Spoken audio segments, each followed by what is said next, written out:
And now the next case. All parties in the matter of Jernigan versus Coffin, step forward, please. Airplane production controller Brenda Jernigan is suing her boyfriend's daughter, 23-year-old administrative assistant Crystal Coffin, for an unpaid loan to pay bills. Ms. Jernigan, I assume that this is your boyfriend. Yes, it is. And this is his daughter. Yes, ma'am. And it is your claim that you made a loan to Ms. Coffin, Yes, your ma'am. boyfriend's daughter, in the amount of $2,000, that she's made some payments on the loan, but she still owes you a little over $1,700. Ms. Correct. Coffin said she's never borrowed any money from you. She took some money that her father gave her, but she doesn't owe you anything. So tell me about this loan. Okay, John and I have known each other for almost 5 years now. He is Crystal's father. We moved in together in September of 2000, and soon after that, in December, I decided to loan Crystal $2,000. Well, tell me how that came about. John kept getting numerous phone calls from Crystal about getting behind on her car payments and the rent and the electric bills and the water bills. So he didn't have the money at the time, so I decided that I would loan it to her. It took me a couple of weeks to decide. Just a minute. At what point did she have a discussion with you, if ever? I did talk with Crystal sometime around the second week in December of 2000, and she just told me that she needed to get up to date on her car payments. She asked me if I could loan her some money, and I finally agreed a couple of weeks later to do so, and that's when her dad called her. Why didn't you call her?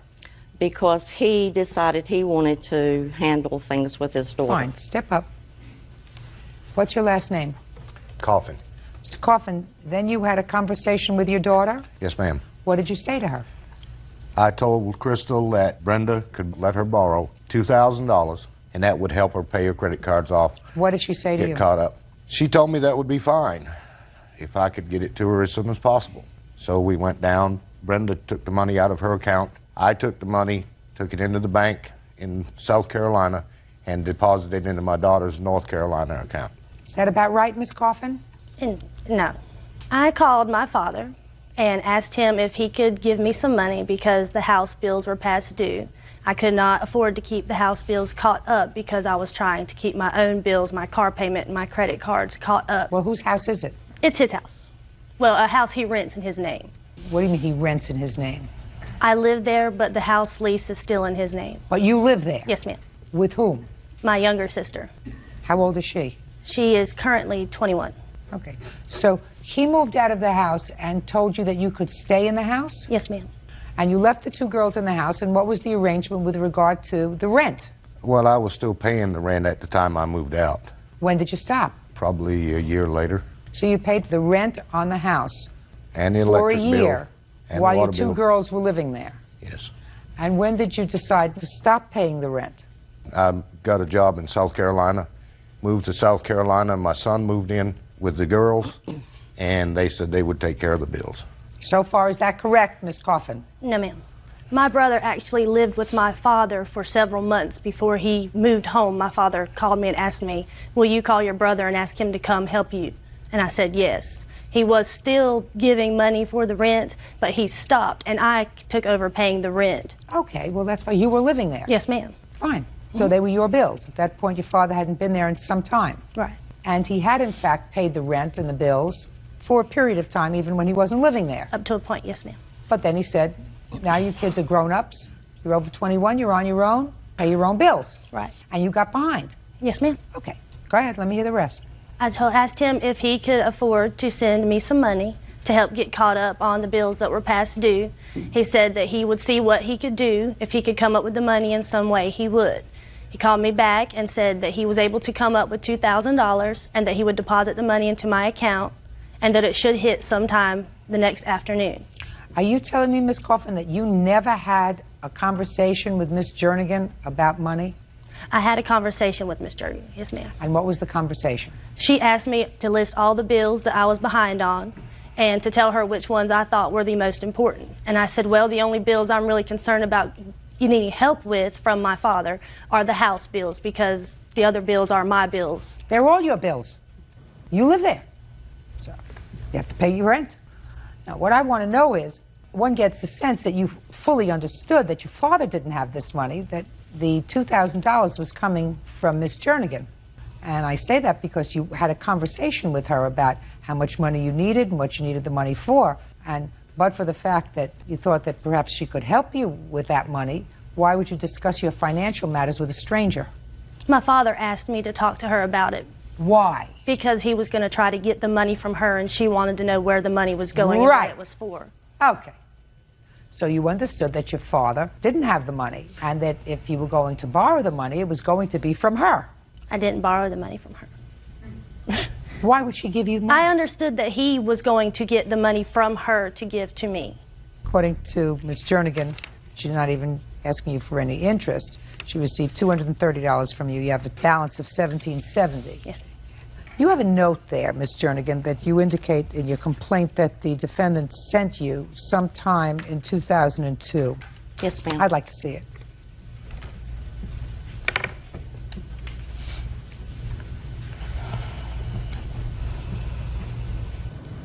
It says, sorry about all the delays. I will try to send something every month from now on. Love, Crystal. Yes, ma'am. So? That was last summer, I believe June or July of 2002. Brenda's mother had passed away, and my father came down for the funeral. He told me that she was emotionally distraught because of all of the bills that had accumulated while she was not able to work, while she was taking care of her mother, and that she was giving him a little bit of a hard time about not having made any payments to her.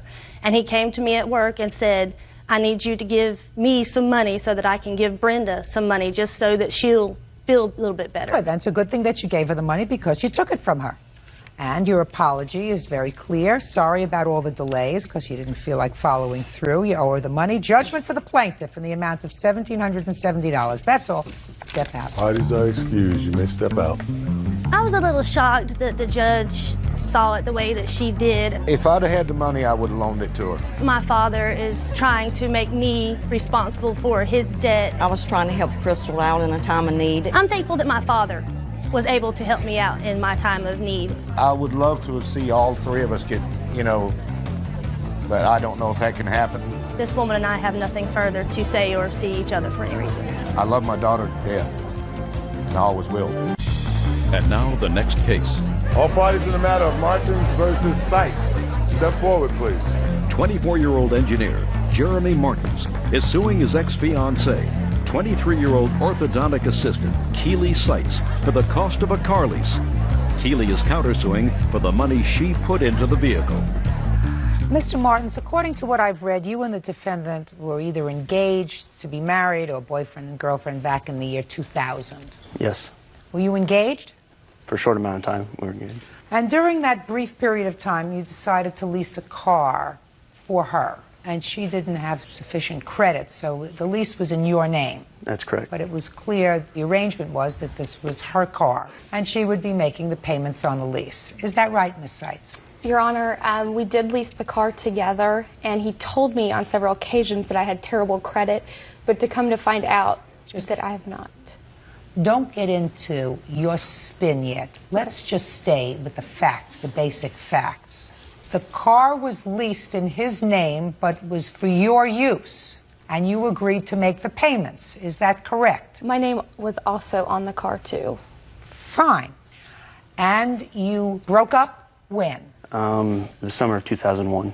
And you were the one who drove the car from September of 2000 to August of 2001. And when you broke up, you took the car. That's correct. And when you left, you started your life anew. So what happened, Ms. Seitz? You had the car, and then you returned it to him at some point. Yes, I did. When did you return the car to him? In November of 2002. You didn't need it anymore? I asked him on countless times if he would please sign the vehicle over to me, and he's told me, kept on telling me that I had bad credit and that it was too much paperwork and things like that. Just a second. In November of 2002, how much time did you have left on the lease? I think about another 2 years. But you decided to buy another car. Correct. What month did you buy another car? In December of 2002. So, Mr. Martins, you got stuck with the car and turn-in fees etc., and you feel as if she should be responsible for that. That's correct. And what were those fees? To end the lease early, it cost $3,746.95. How come you're only suing for $1,800? In the state of Kansas, $1,800 is the max you could ask for. I see. And Ms. Seitz, you are counterclaiming because you say you used your car as a down payment back in the year 2000 for this lease. Correct. And since he turned the car in, you should get your down payment back. Is that right? Correct. Don't bet the farm on that. That comes under the category of chutzpah, which means a lot of nerve. You drove this car for 3 years. What makes you think you're entitled to anything? Well, Your Honor, I honestly asked him on several occasions if he would sign over the vehicle to me so it'd be just in my name, and he would not. Let me ask you this question, Ms. Seitz. When you asked him just to sign the vehicle over to you, had you made arrangements with the financing and the lending institution to take his name off the loan? He said that he was going to look into that. No. You look into it. You're driving the car. Why should he look into anything? There's a difference between taking his name off the car and giving it to you and still being responsible for the underlying loan. Do you understand the difference? Yes. Sure you do. So let's not be foolish here, because I'm not stupid, and I wouldn't expect you to think that I think that you're stupid. So giving you ownership of the car and him still having the liability would make him an idiot. You're not an idiot, are you? No, ma'am. Of course not. So why would he do such a thing? If you make arrangements to lease the car yourself and to have him released from any obligation to the lending institution, fine. But you just wanted him to turn it over to you? Ridiculous. Judge Judy continues in a moment. Why do you think you should get anything back and not owe him a substantial amount of money? Because I feel I put down the car, which was $6,000, and I faithfully made payments to him for 2 years. You made payments for the car. He took the money so that he wouldn't get stuck, so that at some point you couldn't say, well, I made the payment, and then the company says you didn't make the payment, so you made the payment to him. He wrote out his check to the company. He didn't make any money off this deal. It cost him $4,000 for you to have a car. You think that's fair? Do you think that's fair? Because you wanted a new car. You managed to get a new car. You said, I got this old lease, and I'm going to be the only person in creation who's going to be able to walk away from a 5-year lease. Listen, you're not entitled to anything back from him. He is entitled to the $1,800, which is the maximum allowed in his jurisdiction, which is all he's suing for of $1,800. It cost him $4,000 because you wanted a new car. If you had kept the lease for the next 2 years, like you agreed to, he wouldn't have had a $4,000 expenditure. That was your agreement. You were going to keep the car and make the payments. You just wanted a new car. Period. It doesn't mean you can walk away from your obligations just because he was nice enough to put his name on the form. Get real. Judgment for the plaintiff in the amount of $1,800. Goodbye. Parties are excused. You may step out. Judge Judy continues in a moment. I'm happy it went well. I'm glad to get some money back from all the pain I've had to forego. We've been dealing with this for the past almost 3 years, so now it's finally over. She stuck me with the car with no notice. I'm just really glad that this is all over with, and now he can finally leave me alone. You need to learn to trust people. Can't trust men. Child care provider Mary Jenkins is suing her former clients, Cynthia and Tom Wyatt, for unpaid babysitting fees. The Wyatts are countersuing for the return of the money they paid. Order. All rise.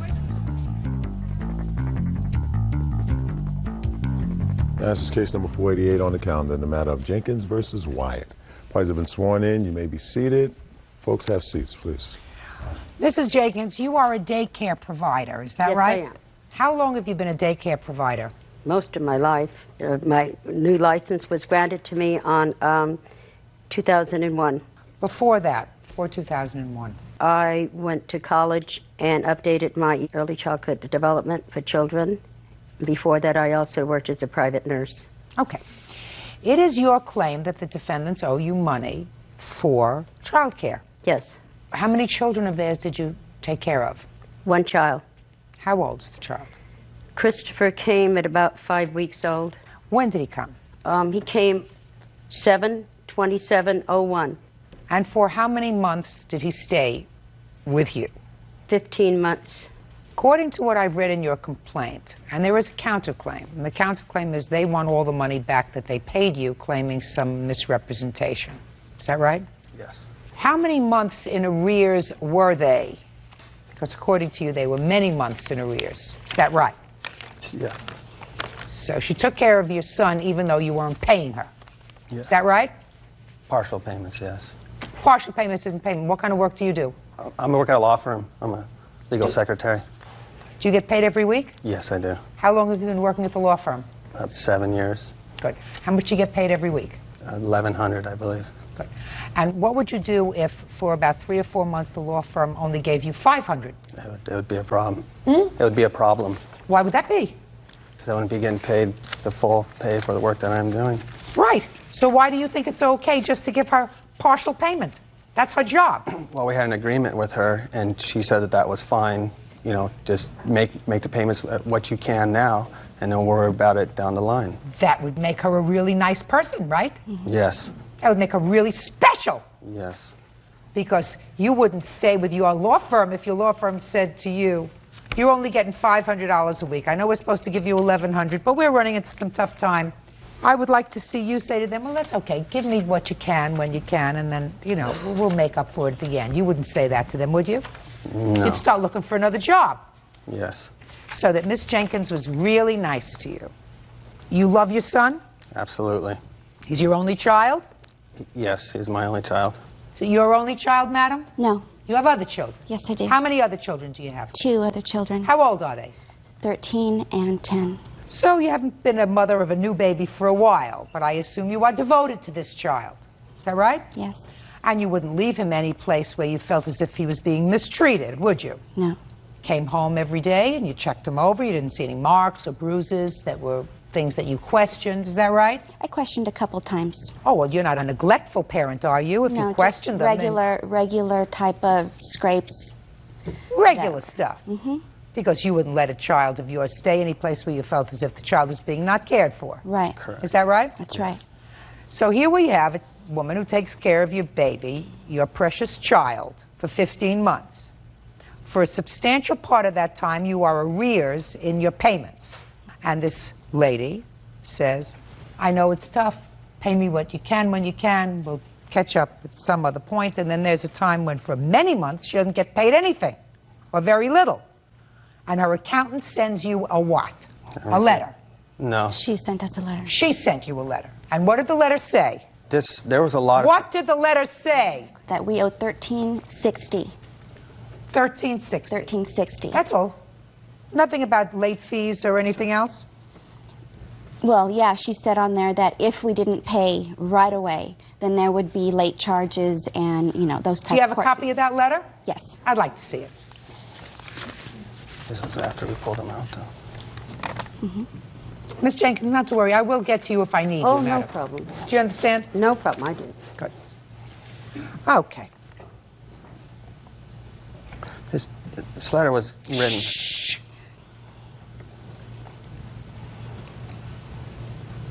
All right. So let me highlight this for you. She wrote you this letter on October 26th. And at that time, Christopher was still with you? No, ma'am. He was out? Yes. Okay. What day did you take the child out of her program? 24th, 25th Of what? September. 9/25. Okay. That's when we all found out. That's when you found out what? That she had a family member in her residence that was accused and substantiated of child molestation of a child under her care. So you took your son out on September 25th? Immediately. Good! Perfect! That's exactly what you should have done if that's what you suspected. I got documentation. Just a second. Precisely what you should have done. And then paid your bill. You went to work. While she was taking care of your child up until September 25th. There was nothing wrong with your child. Yes, there was. Oh, give me a break. You are so full of baloney.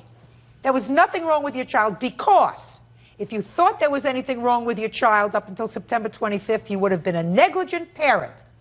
And your child should have been removed from your care, if you allowed a child to remain in a daycare situation, a 15-month-old, where you felt the child was being neglected or abused. So there was no question. You didn't feel as if the child was being neglected or abused, but you had good cause immediately, if what you say is true, and we'll get to that in a minute, to pull your child out, which you did. that doesn't mean, A, you get all your money back that you paid, because that's the most ridiculous thing I ever heard, and B, you're using it as an excuse not to pay your bill. She carried you. You're just being pigs. Now, let's get back to this person who you had working for you, or in the house. She's talking about a member of your family. Do you know who it is that they're referring to? Yes. Was anybody ever convicted of abuse? No, ma'am. Was there ever a trial? We went to a hearing, and it was dismissed. I have... Let me see the papers to that you that. have. It's in the file. It's in the backpack. Oh, can we go get it? Yeah, Okay. go get it.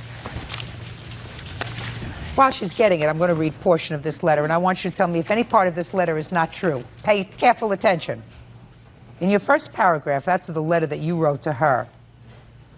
You spoke of your financial obligations and hard times, and this is why you have continued not to pay for Christopher's child care since April of 2002. Well, we all have financial obligations. However, first and foremost, there are three priorities of, as parents, child care and house payments and food. You have failed to keep your obligation to pay me for his child care. You also swept him away by listening to others' lies and mean stories. Out of the kindness of my heart, knowing and believing that you would catch up with your payments, I kept Christopher for you.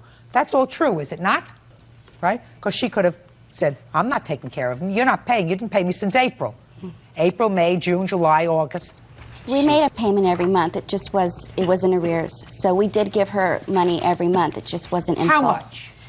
$200, $300. And what was the whole tab for the month? The whole tab was about $520. So maybe you paid her half. Just like I said to him. Right. They only gave him $500 a week at his law firm where he worked. That's right. And we trusted her. We felt very comfortable at that time. She trusted you to pay your bill. And we were. You weren't. We were paying. You were not. We had every intention to pay her. Then you should have paid her. Well, we've been making payments to her. No, you should. You mean now? Last week? I gave her a payment in October, November, December, and January. Yeah, and there's more to Just this a that second. we found out. What I want to know is if you're paying her, then you acknowledge that you owe her the money. Is that right? We were not sure what we were going Just to a do second. about the situation. If you acknowledge that you owed her the money by making payments since you took the child out, right, that's fine. Then why are you counterclaiming for $5,000 for all the money that you paid? We feel that... We paid money under false pretenses. What were the false pretenses? That there was spanking going on, there was humiliation, she wasn't taking, the kid wasn't under good Then you take your child out of daycare. As soon as we found out we did. found out about this. And you pay your bill. We did. I'm asking you why, if you acknowledge that you owed her the money, which is now what you're saying, which I find reasonable, why are you counterclaiming for $5,000 for all the money that you paid her? I feel that my kid for the whole 13 months was in Excuse me? danger. I feel my kid was in danger the whole 13 months. Then you're a fool. Well, when we found out... Then you're a fool. Then you didn't do your homework. Well... Then you're a fool. We relied But just like if your boss said, you are the worst paralegal that I ever had, and I'm firing you, and not only am I firing you, I am suing you for all the money that I paid you over the last 2 years because you have no talent. That's really what you're saying.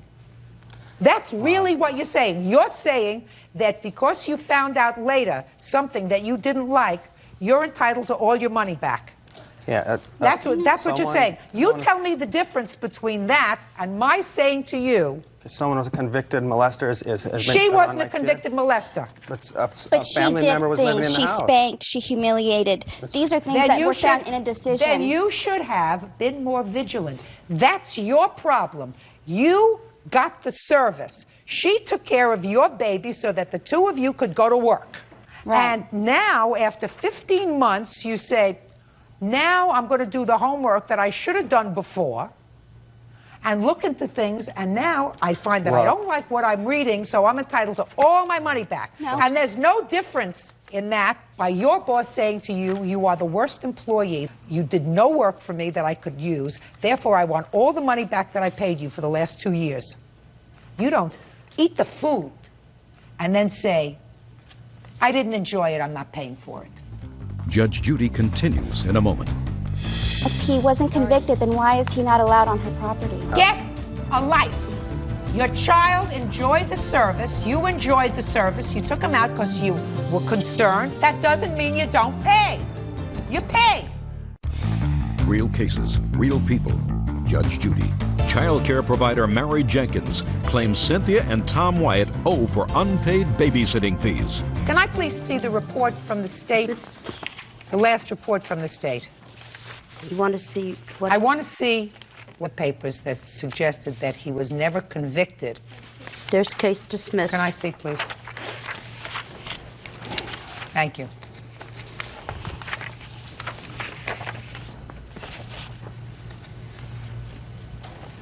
This is a juvenile court case. He was a juvenile. He was only 10 years old, Your Honor. Just a second. Is what you're telling me this incident happened when he was 10 years old? My sister made an allegation, and she just, whatever, and okay. We had to You're talking about something that happened when he was 10 years old, and the case was dismissed. Yes. Is that right? Is that what we're talking about? If he wasn't convicted, then why is he not allowed on her property? And it was substantiated that there was molestation. This petition was dismissed. Now, I want to see the last report from Child Services. Are you still licensed? Yes, ma'am. Can I see your license? This is from the police department saying there's all the accusations are unfounded. Can I see, please? This is one of the allegations was that he was not fingerprinted. He was fingerprinted. License. Yeah. That you have an active license, because I'm sure that That's the Wyatt's my called license. social That's still services. in effect. As far as credentials, I have trust line clearance. I want that other one. This says dispatch location regarding possible child abuse investigation. It was determined the accusations were unfounded. Okay. Then we have a letter here dated 12/20/02. Restrictions. Okay. It's a red For your request, we made a review. On 10/25, your facility was cited for not having fingerprinted as required by Title 22, and you were assessed a penalty of $100. The results are as follows. The penalty assessment is dismissed, and the explanation is your appeal request concerning the dismissal of the civil penalty of $100 is being granted because at the time of the visit, you had already submitted fingerprints so that was, in fact, dismissed. And I have a license. The effective date of this license is 5/7/01, and you can have 12 children with no more than 4 infants. And are you still licensed? Yes, ma'am. Here's a Can I see it, letter please? from the Department of Licensing. Shows there's no restrictions on their behalf. December 17th, 2002. This is to confirm that there has been no action by Community Care Licensing that restricts this license or prohibits Ms. Jenkins from accepting children for care at this time. That's it. This was issued on January 3rd. Can I see it? January 3rd of 2003. Yeah. 2003. Good. I'll read it. And the whole I don't- 13 months, he was in and out of there during all the holidays. There was times where he was down for 4 or 5 days, January, February. Get a life. Your child enjoyed the service. You enjoyed the service. You took him out because you were concerned, which is exactly what you should have done as concerned parents. That doesn't mean you don't pay. You pay. Okay. All right. So I assume that you followed this up with the state. Is Find that out correct? what was going on, yeah. Is that, just answer my, I Yes. assume that you followed it up with the state so that the state finally said that this young man cannot have any contact with children at your facility. Is that correct? That's what that was at that time, yes. Has that changed since January 3rd, 2003? January 3rd.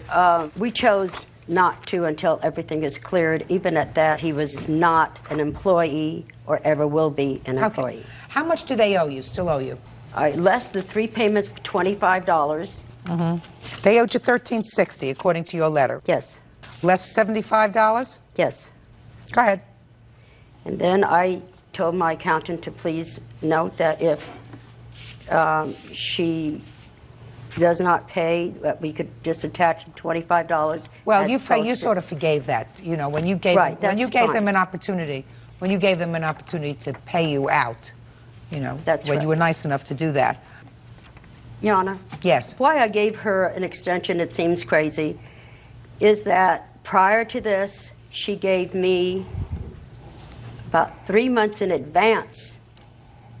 And I thought, you know, that's pretty good. Somebody must really care and love me enough and trust me with their child to give me 3 months In advance. In advance. So if she gave me 3 months in advance when she was buying a house, I said, no problem. As long as I have children that pay, they hold over. I can buy the food and run the facility. Judge Judy continues in a moment. Bottom line, you have an absolute right to take your child out of a daycare situation where you feel that the child may be threatened.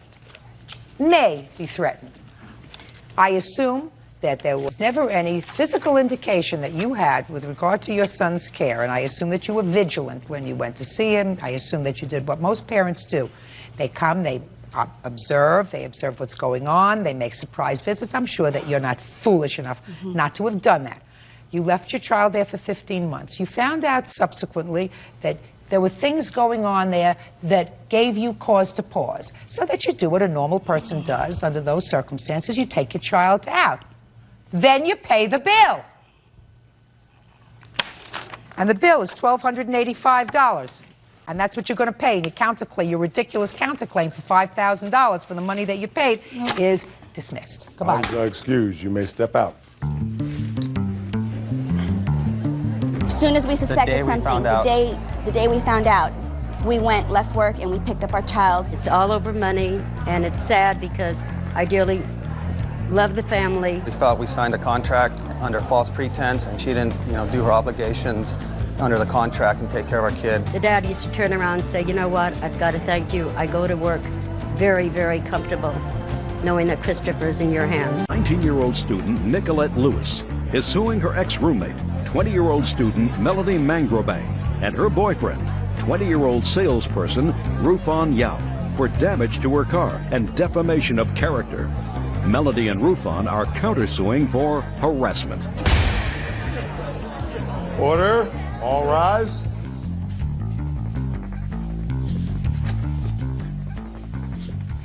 Yeah, this is case number 540 on the calendar in the matter of Lewis versus Yao Mangrobang.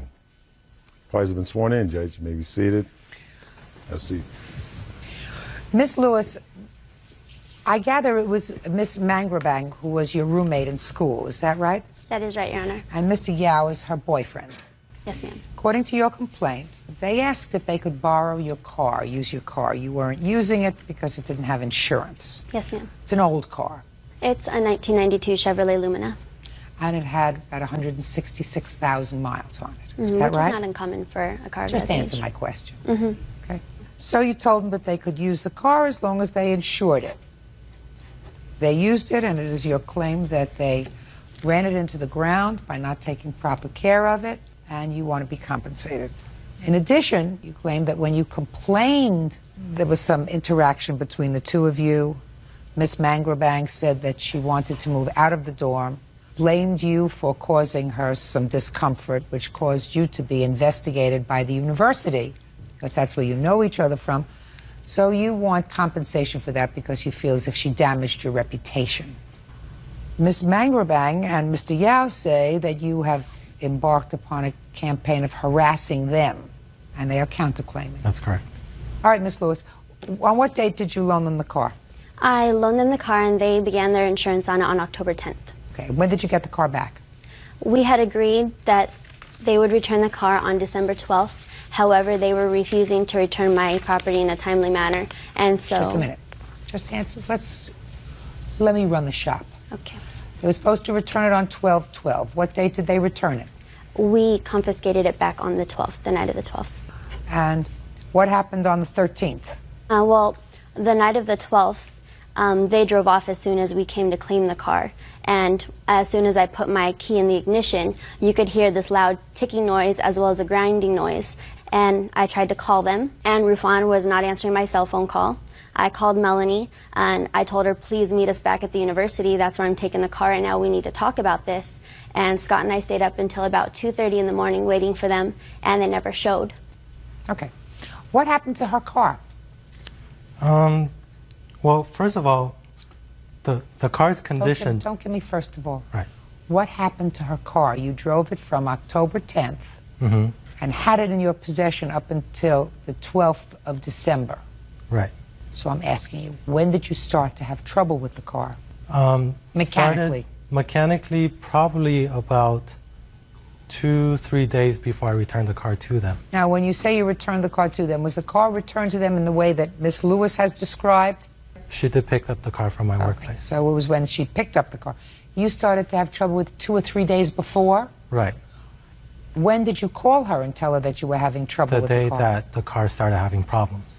Well, what did you say to her? I told her that the car's grinding noise, which I originally had when I borrowed the car, is getting a little bit louder, and that the engine isn't as powerful as it used to be. Did you ever take the car in to be fixed, to be looked at by a mechanic? No. Why not? At the time, I didn't have the time to go in because I worked every day. Well, that's your responsibility, though. If you borrow somebody's property, you're supposed to take good care of it. If it starts to have a noise that it didn't have before, or the noise starts to get worse, then you're supposed to take the car in and be responsible with it. Take it to a mechanic. Because the car already had the noise and the grinding sound, so that I figured it was the original problem. It was getting a little bit worse. And I used to have a car that sort of had a similar problem, and it was easily fixed, so I figured it was the same problem. I could have taken it over the weekend. That's a nice excuse. Sir, what I'm telling you is, you borrowed this car, it was an old car, it had problems. There's no question about it that the car probably made a whole bunch of noises. But what you're telling me is that the car started to get worse. Right. And what you did was continue to drive it, hearing the noise getting a little bit louder and a little bit louder and a little bit louder, and you knew you had to return it back on December 12th anyway, so you didn't take it in to have it fixed, and that's irresponsible. Very irresponsible when you borrow somebody else's property. You got me? Right. Good. Judge Judy continues in a moment. I would suggest, Miss Mangrobang, that you think twice before hitching your star to his wagon. If that's the way he treats property, just think how he's going to treat your heart. Real cases, real people. Judge Judy. Nicolette Lewis says ex-roommate Melanie Mangrobang and her boyfriend, Rufan Yao, owe for damaging her car. Nicolette claims Rufan borrowed the vehicle and ran it into the ground. You have a tape there you want to show me? What is it a tape of? This is a tape of the engine and the inside of the car upon its return, or when we got it back. What did it look like before? You have a picture of the before? It's a tape recording of the engine itself, so you can hear the noises that were not present before. You just said to me that it also contains the interior of the car. Mm-hmm. Well, just the fact that he had kept it a mess. He wasn't. Well, I don't know what it looked like before. Oh. That's what I asked you. Sorry. Pay attention. I said, do you have pictures of what the car looked like before? No, I do not.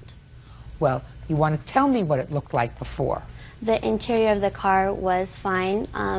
It wasn't vacuumed when I gave it to him, but there wasn't any trash laying around, and there weren't any spills or stains or burn marks. Let me see.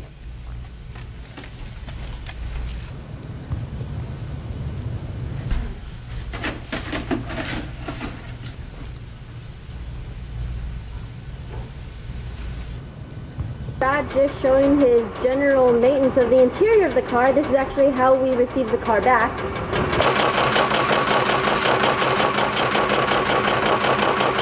This is just another shot. Is that the sound you were hearing, Mr. Yao? That's correct. The lengthy fun out of Goodwill to be completely ruined the car. What? First of all, I'd like to add that I wasn't the only one driving the car during that period. In fact, Miss Lewis and her boyfriend drove it for about a week, and since... When? It was in October. In October? Okay. Listen to me, Mr. Yao. You did not get the car making that noise because you wouldn't have taken a car that was making that noise.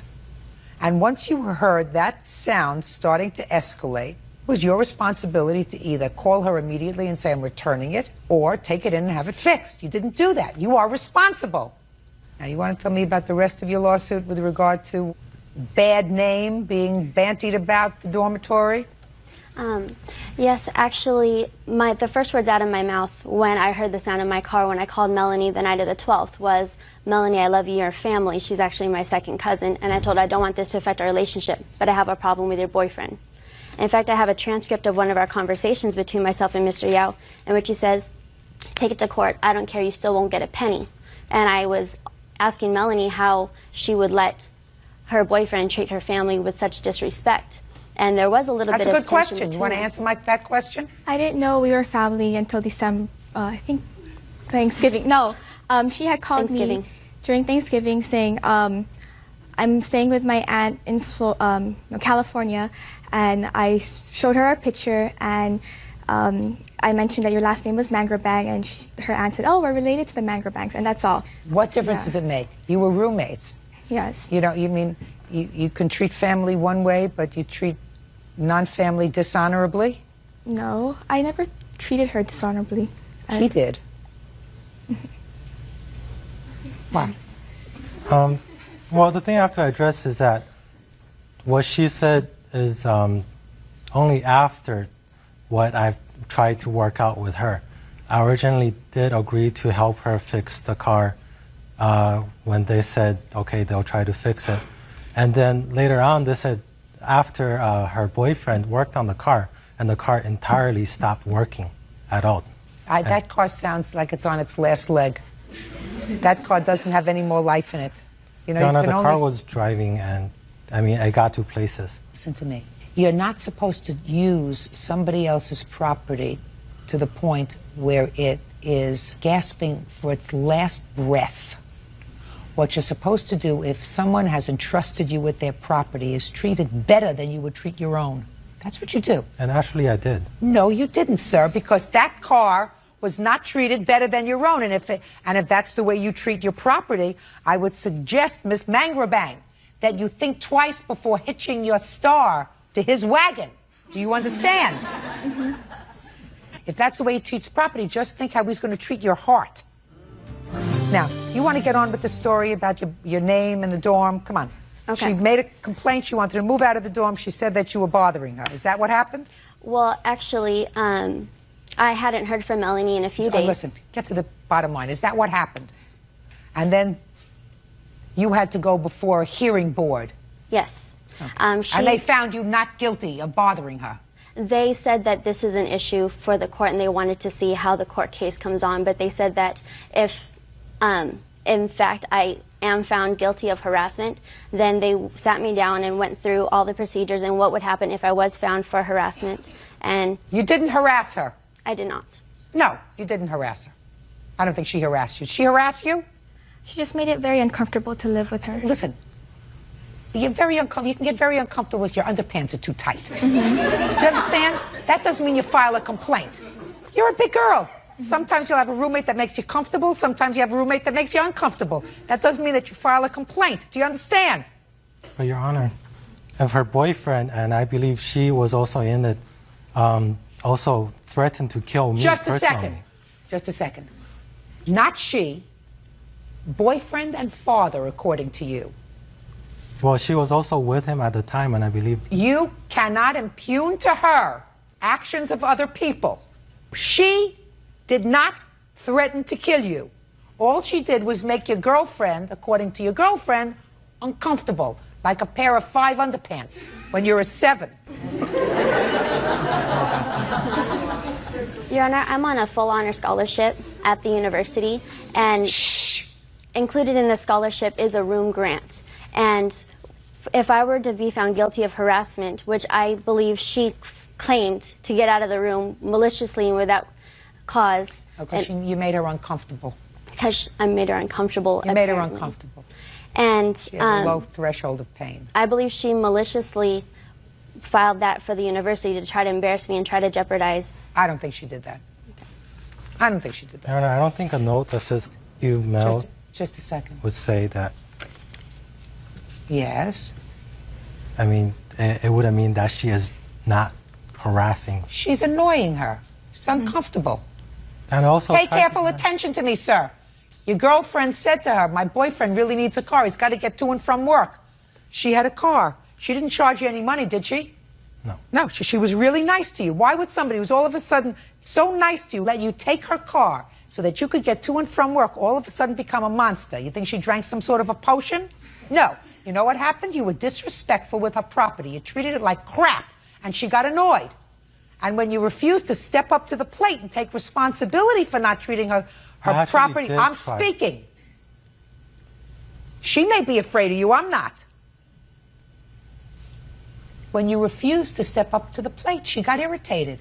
And she got irritated with you, and she got irritated with her roommate, who came to her and said, could my boyfriend please borrow your car because he did. And she said yes. And then she didn't say to you, listen, Yao, you didn't treat my friend's car properly. You're going to have to help pay for it. She was disappointed. Well, so she wrote a nasty note. What do you want to say now? Well, first of all, I did try to step up to the plate and try to make amends. What did you do? I offered to help fix the car. And then when her boyfriend took the car apart and said it's totaled and it can't be fixed, I told her to write up a list of what you want in your next car, and we'll work something out, and I'll try to find a car to that specification for you, and which I believe is reasonable because... That's reasonable. That's more than reasonable. So you were going to buy her another car? I was saving up money to buy myself a car. That's why I had all the car magazines. So you were going to buy her another car? Right, with the money. What? He was going to buy himself a car, and he said that if I wanted, that I could go up, write up a notarized list of everything that I wanted in a car. And if I would notarize a list saying if he buys this, that I will dismiss any claims. And I said, oh, wow, so you're going to get me a new car? Great, that's what I need. He goes, yeah, and then afterward, we can compromise and figure out who owes how much of the car. I'm like, what are you talking about? He's like, well, I'm only going to pay what I feel responsible for. I'm like, well, how much are you thinking of doing? He's like, I don't know, we'll have to see. And so that sounds like he's trying to catch me in a trap again. And I went to Melanie, I said, how much is he going to put down? She's like, maybe like 100, possibly 2. Well, $100, $200 is not going to buy her a set of wheels. Your Honor, actually, I just found this car on the internet. It's the exact same car. It's actually in better condition. It has bumpers, rear view mirrors, $350. Can I speak? Can I see the... No, I don't want to hear you. I believe that the issue with the car is that... I would also like to see the Kelley Blue Book, please. When we saw the damage to the car, when we figured what it might have been, we said, hey, will you sponsor the cost of the parts if my boyfriend will do the labor, because he has worked as a mechanic before. And we estimated that if it was a problem with the oil pump, it would cost maybe $45 for a part and about half an hour of labor. But however, when he refused to tell me that the car was damaged in the beginning and he didn't park it, it caused the oil pump to blow, the camshaft, the lifters, the rockers, everything in the top end was gone, and you have to replace the entire motor, and I have an estimate for that, which would have costed about $4,039 to repair the car. Your car's not worth more than $1,000. Yeah, so Listen to me. I'm not your car's not worth more than $1,000. This car, the Kelley Blue Book, is for $2,000 with 100,000 miles on it.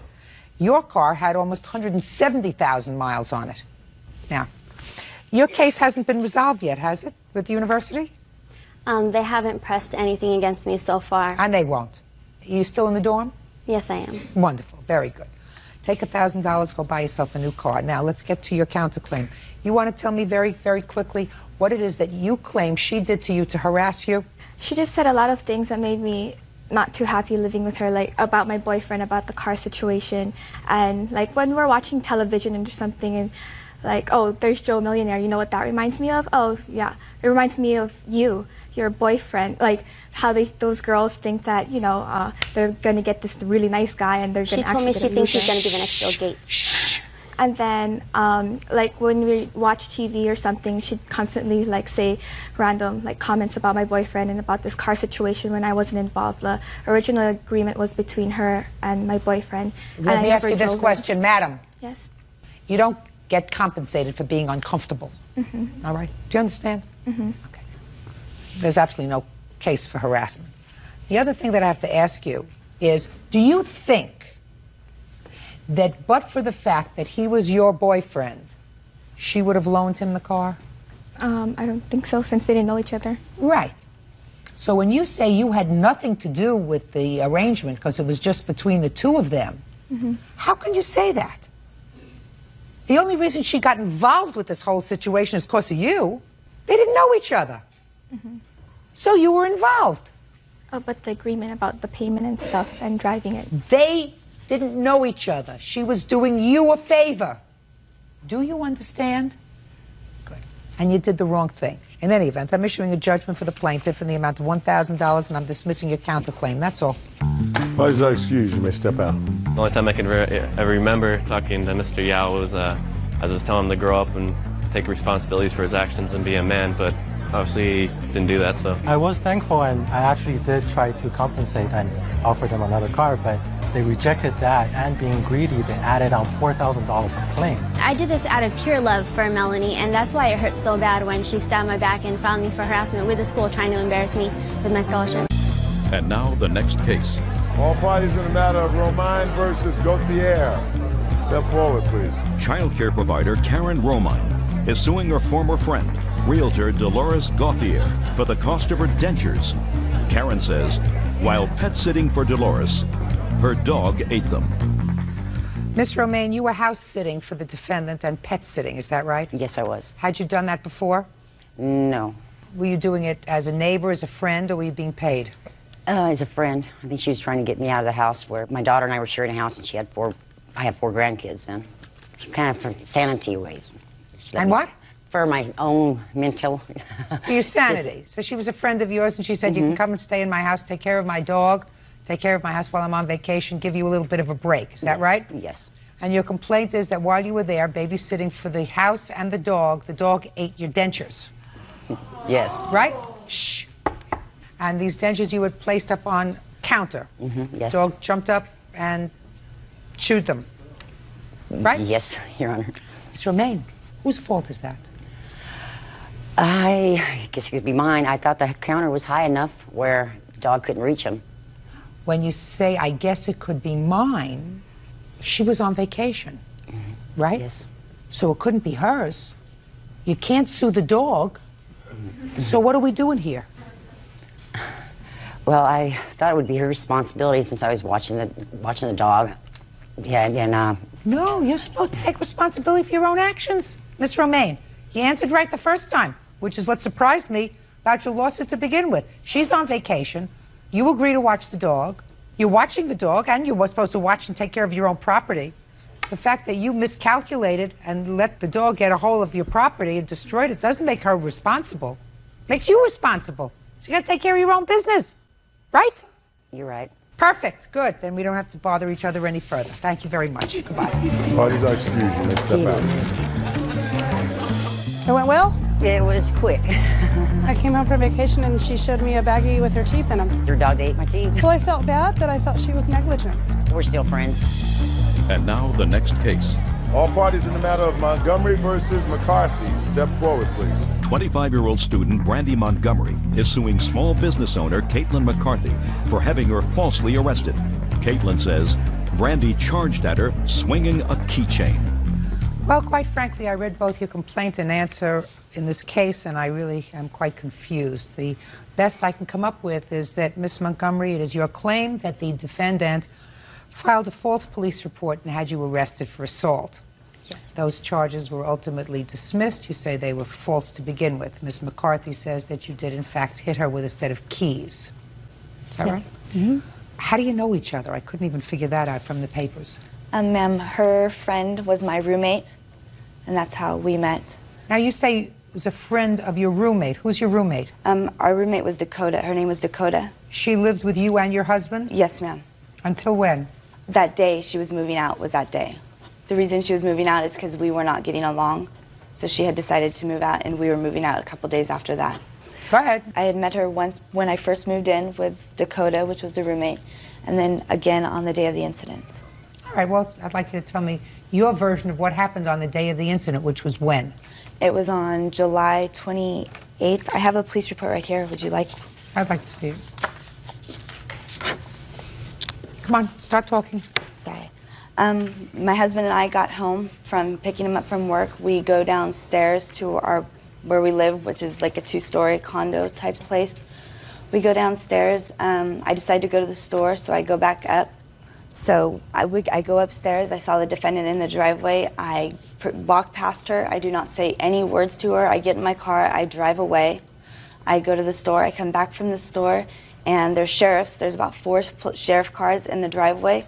I park my car, walk towards my driveway. I get arrested. And that's all you know? That's all I know. Real cases, real people. Judge Judy.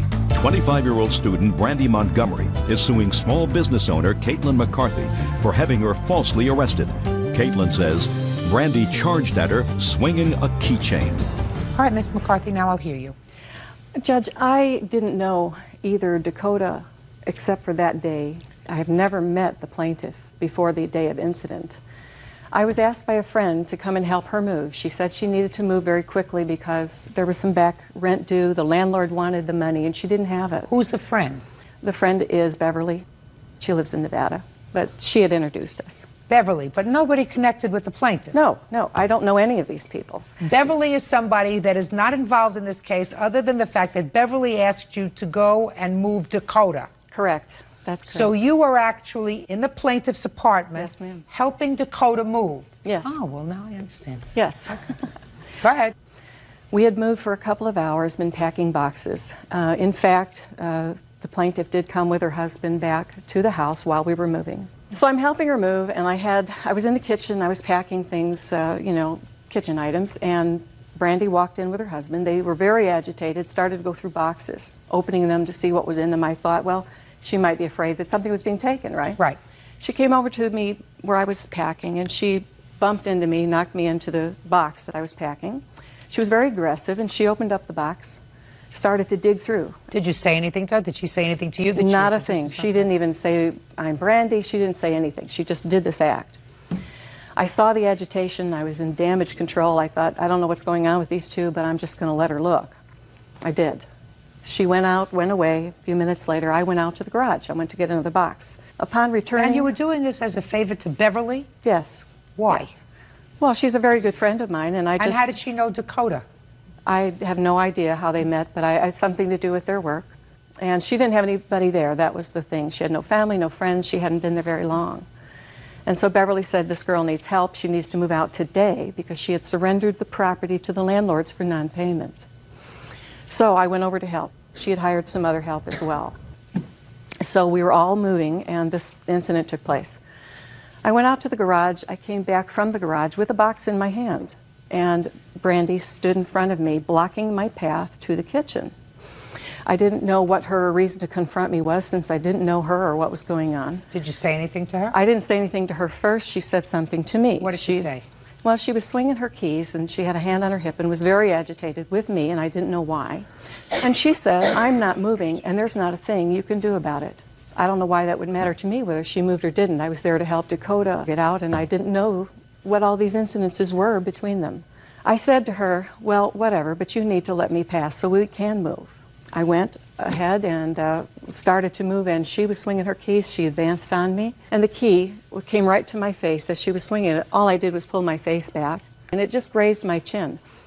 I decided that was pretty aggressive for me. I didn't know whether, it was going to escalate. Aggressive? So I went and I called the police on my cell phone. Okay, back to you.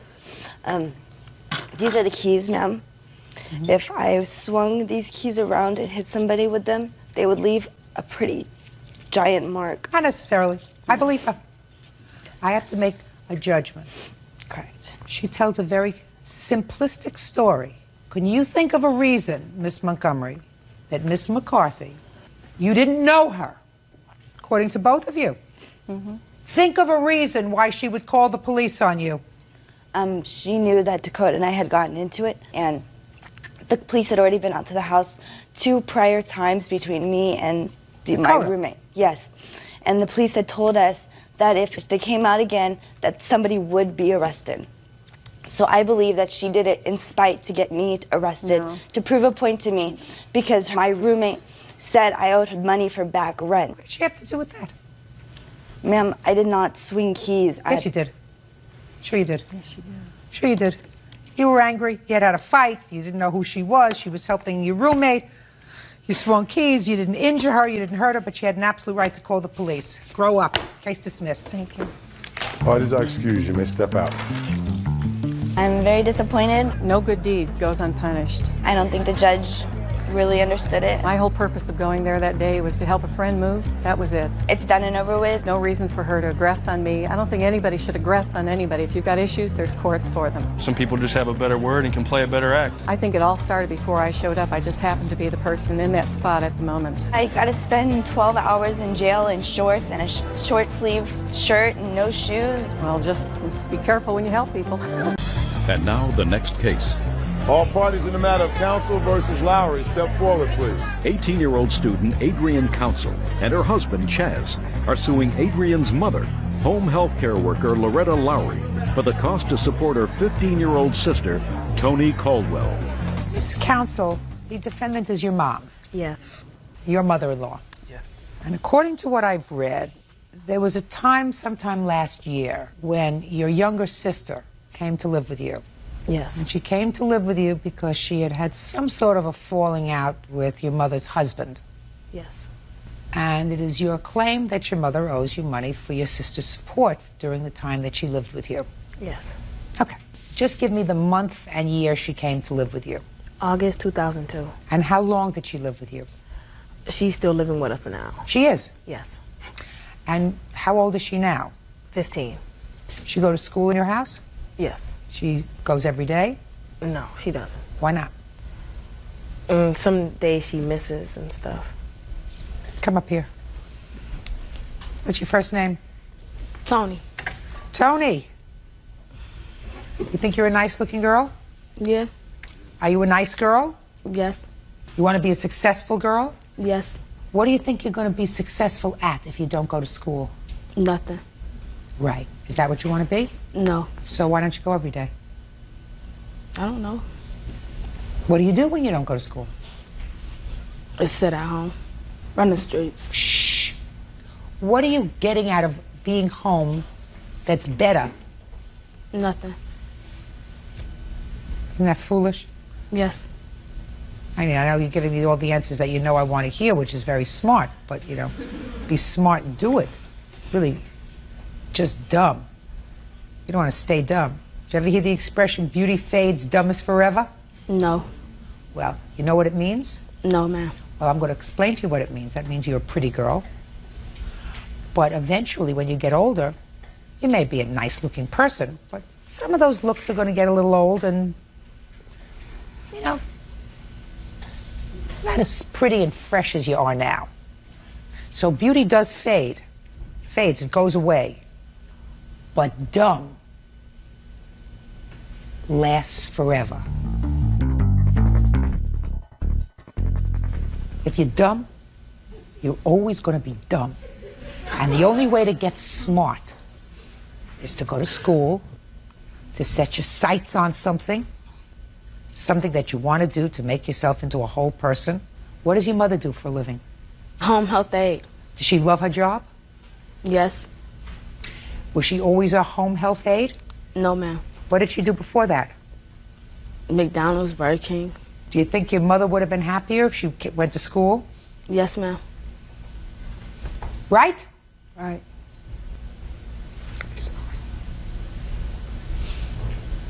Did you have an arrangement with your mother when your sister came to live with you? Yes. What was your arrangement? The arrangement was she would give us $50 for food and $100 for rent per month for Toni staying there. And it would be temporary. All right. So, Miss Lowry, let me hear.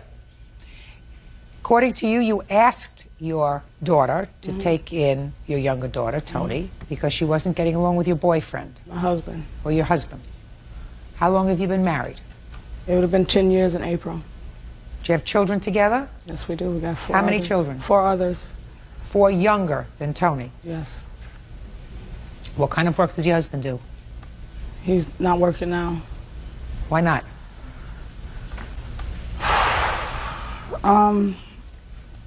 He suffers from depression.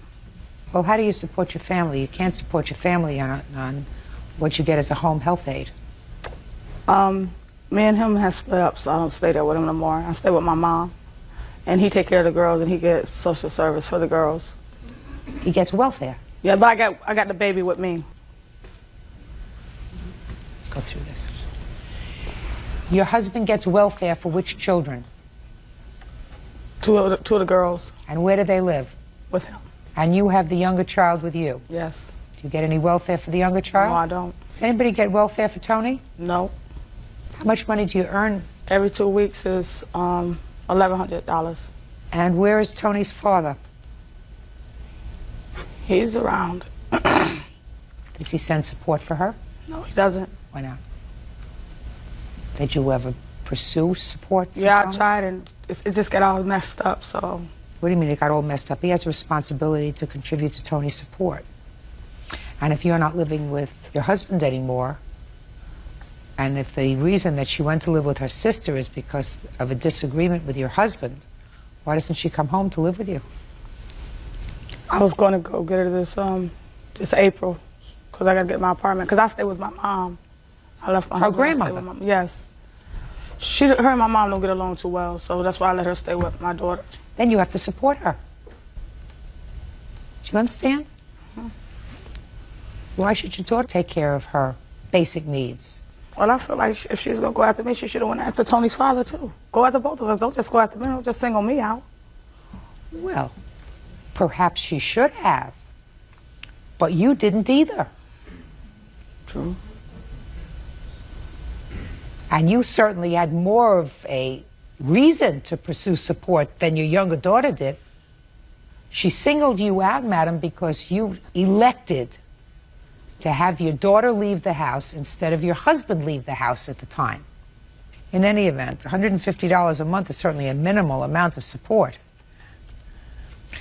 8 months that she's been living there at $150 a month is $1,200.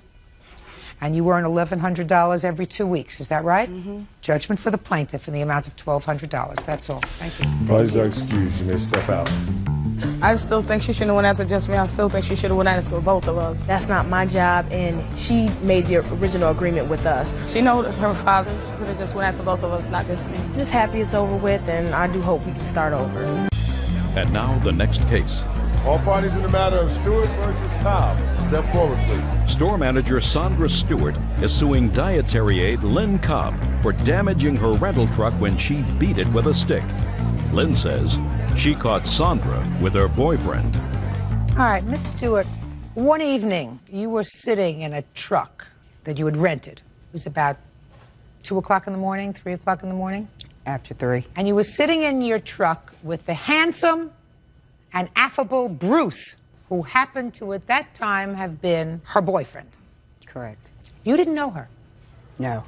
And according to your complaint, Miss Cobb is out looking for Bruce and finds you and Bruce sitting in your rental truck. Correct. And proceeds to go ballistic on your truck. Correct. Hitting it with a stick and causing a whole bunch of damage for which you are responsible to the rental company, and they are billing you some $624. And you want Miss Cobb to pay. Correct. Miss Cobb says she didn't hit your truck, she just hit you. So tell me when this was and what you were doing sitting with the handsome and affable and I see absent Bruce. Right. It happened on August the 31st of this year at my job. I was working for the Star and Press. My position was a field rep. I come in at 1 a.m., Bruce comes in at 3 a.m. So you're like a dispatcher of newspapers? Correct. Okay, so go ahead. Bruce comes in about 3:15. 5 or 6 minutes after Bruce was in the truck with me, we hear this little noisy car. A couple seconds later, this automobile pulls up in the tunnel, because we're in the tunnel. She jumps out of the car. I don't know what she... the defendant. Right. She comes over to the truck and she says something to Bruce. Something about out all night long or something. I looks over at Bruce and I ask Bruce, who the F is this? Bruce, who is this? Well, she has this stick that is probably the length of this table right here. Nice size. It's like a tree branch. It once used to be a tree branch, but it's been shellacked and fixed up all kind of pretty, like a walking stick. She jabs his stick into the truck a couple times, babbling something. Don't know what she was saying. Through the passenger door?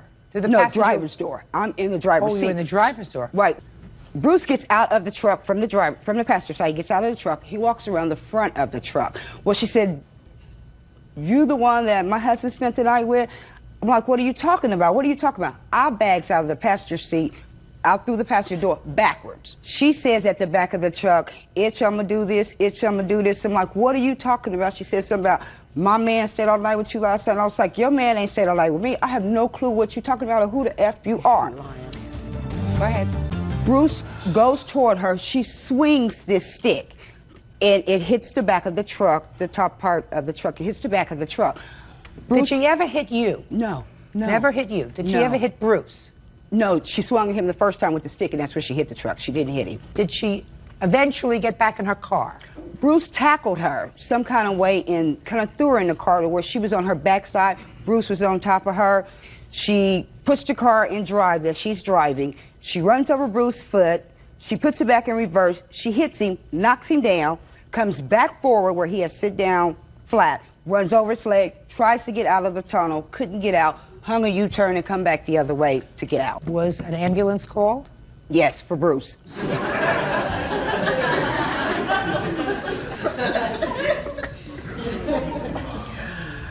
Was he taken to the hospital? No, he wouldn't go. He's been run over 3 times, according to your story. She ran over his foot, she hit him, knocked him down, came back forward, across him. Okay, let's go. I did not hit her truck. We was running around the truck. What were you doing there? I came to see who he was with. Why? Because I wanted to know. You married to him? No. But we've been together 11 years. I wanted to know. Why were you angry with her? What she's not telling is that I had called him on his cell phone, and we had our talk or whatever. He didn't turn his cell phone off. So I heard the whole conversation of what was going on, blase school, blase school. Okay. So, what are you mad at her for? I was mad at both of them. What are you mad at her for? Because she was with my husband. Just a second. A, you don't have a husband. Well, she was with my boyfriend. Well, so you're mad? Be mad at him? How do you know I'm what he mad told at him her? too. How do you know what he told her? Okay. How do you know what he told her? I don't know what he told her then. Right, so what are you mad at her for? Okay, I'm not mad at her then. And where did Bruce go on the 31st of August? He went to work, I guess. And did he come home? Yeah, eventually. So the two of you made up? We made up eventually, but, you know. He came home? Yeah, he came home. Can I see the damage to the truck, please? And Judge Judy, there's another automobile, my truck, she damaged Monday night, this Monday night. Just for my information, where was your car or truck that you damaged this past Monday night? I stopped at my sister's before going home to get things together. It's like 8:45 p.m. Went into my sister's house, came back out about 5 minutes till 9. She approached me from behind this building. I had my 2-year-old by the hand. She walked in front of me. She says, "Now what? Now what? What about tomorrow?" I called my sister's name because she always watches us go to the automobile. I said, "Lauren, come get my baby." She stepped right out of the door, grabbed my baby. "Sandra, what's wrong?" I said, "Just get my baby." Then she sees Lynn. She says, "No, you got somewhere to go. You got a plane to catch. Come on in the house. We're going to call the police." When I come back out with the baby, after I gave the report with the police, come back out to get the baby, the police is in the parking lot next to my Ford Explorer. Says, "Sandra, look, my tires are cut and my truck is keyed." I'm not going to ask her to respond to that because this is a complaint that's still open.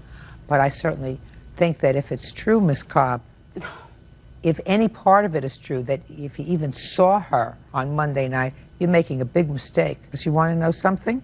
Old Bruce isn't worth it. Sure ain't. I just want you to think. You have children? Yeah.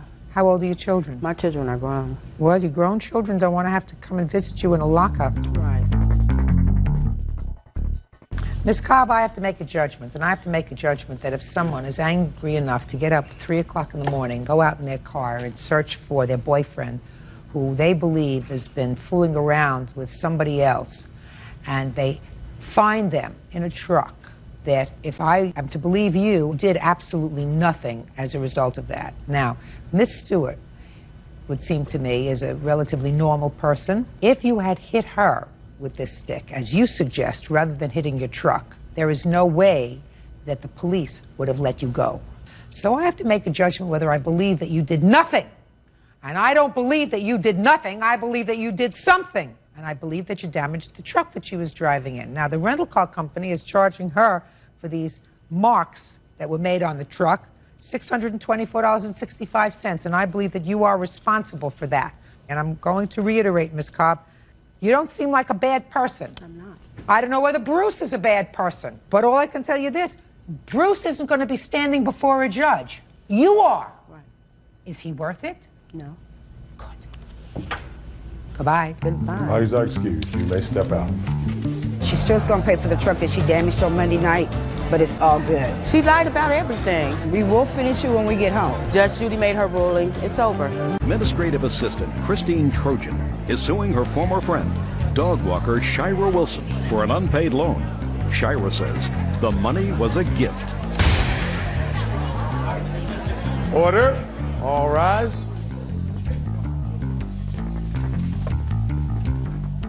Yeah, this is case number 542 on the calendar in the matter of Trojan versus Wilson. Parties have been sworn in, Judge. You may be seated, sir. Have a seat, please. Ms. Trojan, you claim a loan to the defendant in the amount of, what is it, $500? Yes, that's correct. The loan was in order to pay certain court costs and fines involving an arrest that the defendant had had. Was that arrest for domestic violence? Yes. Okay. Very good. That was a fast yes. Easy. The defendant acknowledges the fact you paid for the fines and court costs. Is that right? You admit that she gave you the money. Yes. But you say it was not a loan. There was a reason that she gave you the money. I'm ready to hear it. Okay.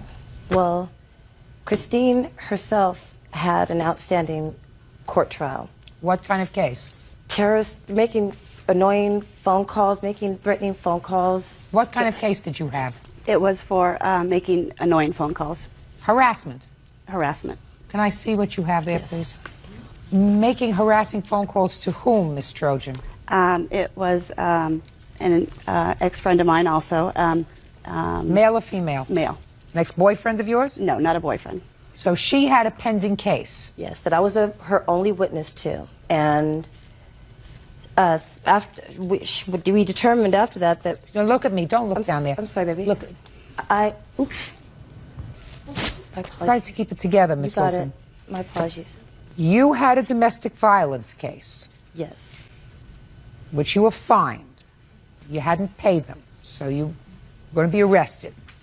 Something like that. Something like that. It's close enough. She gave you the money. Now you're telling me that the reason she gave you the money is because she had a pending case, and you were subpoenaed as a witness to testify in her case. Yes. Go ahead. And at the same time, at the exact same time that her case was going on, I had a progress report due for my case. Every so many months, I would have to come to court and show progress on my payments to the Neighborhood Family Center where I took my domestic violence classes. And for her case, her attorney, this very same day that I was going in, that I made the $400 payment, was the very same day that her attorney called her and told her about my case and asked her questions about why I don't know, because they were trying to impeach me as a witness on the prosecution.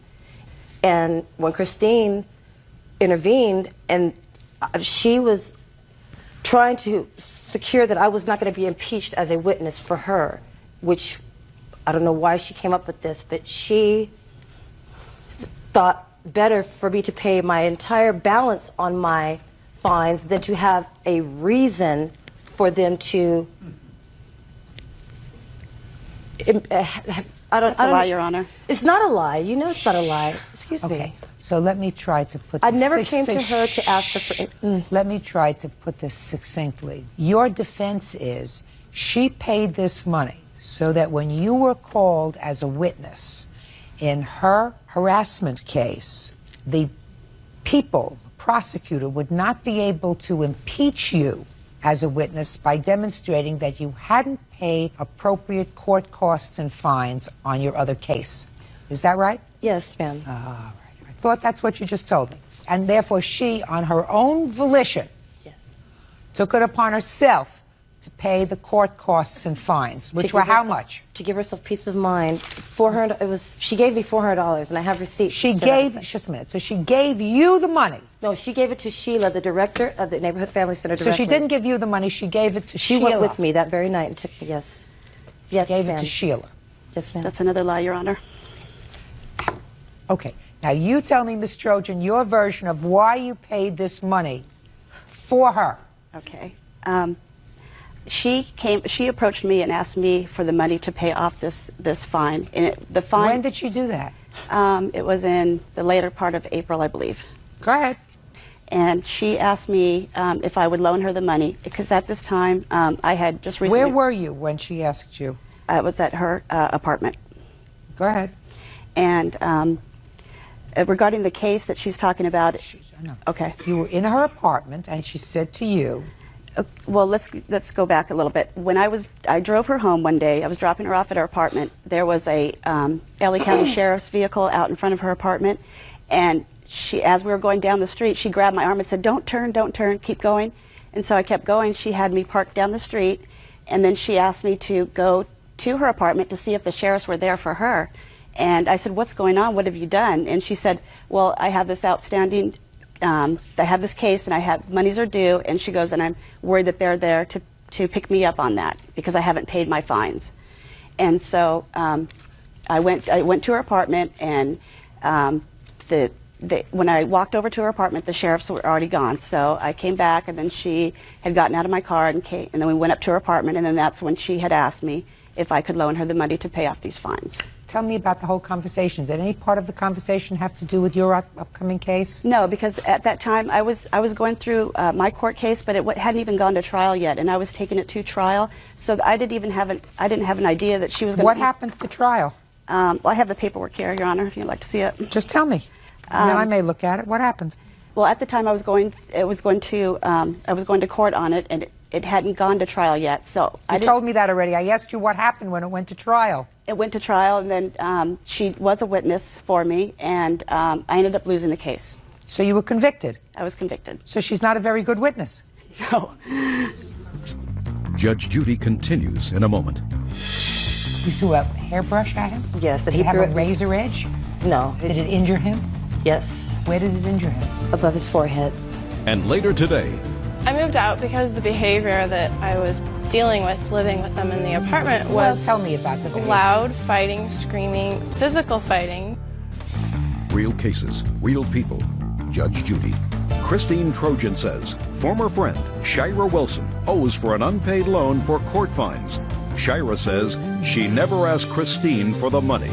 I'd like to see the paperwork on her case. Sure.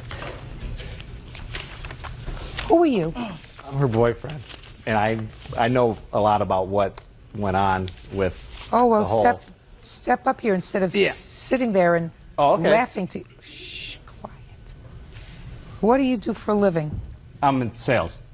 What's your name? Carrie Wagoner, What kind of sales are you in, Mr. Wagoner? internet. You have a company of your own? No. So you work for somebody else? Yes, I do. So tell me what you know about this money About that the was money. paid... About the money that was paid by the plaintiff on the defendant's behalf. No problem. Well, first of all, it wasn't $500 that she's suing for. It was $400. Second of all, if Shira came to her in April for the money, the court fines were paid in March, a month earlier. Listen to me. There is no contest, Mr. Wagoner. Stop. Put your hand in front of you. Sorry. Put your hand in front of you.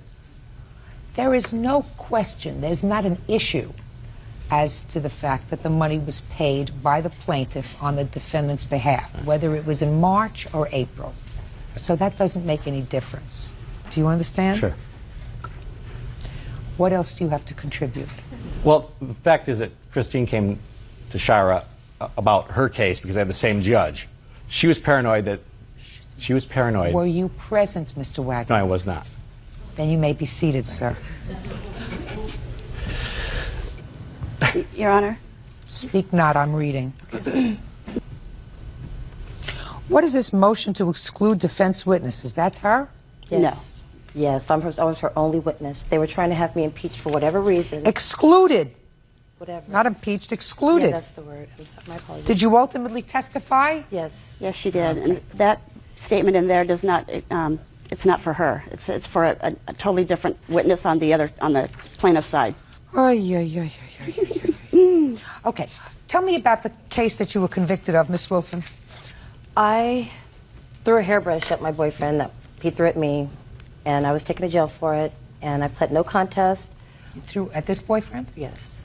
You threw a hairbrush at him? Yes. Did he have a razor edge? No. Did it injure him? Yes. Where did it injure him? Above his forehead. Was this the first time that you'd been taken into custody on a domestic Absolutely. violence complaint? Yes, on any account. Okay. Are you living together now? Still are, yes. Oh, good for you. So that the only one who's had any money as a result of this lover's squabble is her. Is that right? Correct. I have a history. I can show you the history of me. My payments to the courts were under control. I had no need to. Just a second. I assume that you were making the payments to the court because you knew you had done something wrong. Is that right? I was making the payments because I had an outstanding balance for the class. Because you had done something Yes. wrong, you pled no contest, which is equivalent to a plea of guilty. Right, absolutely. And you were making your payments. Yes. Correct? Yes, ma'am. Because you did something wrong. Yes. So you had to be punished. Yes.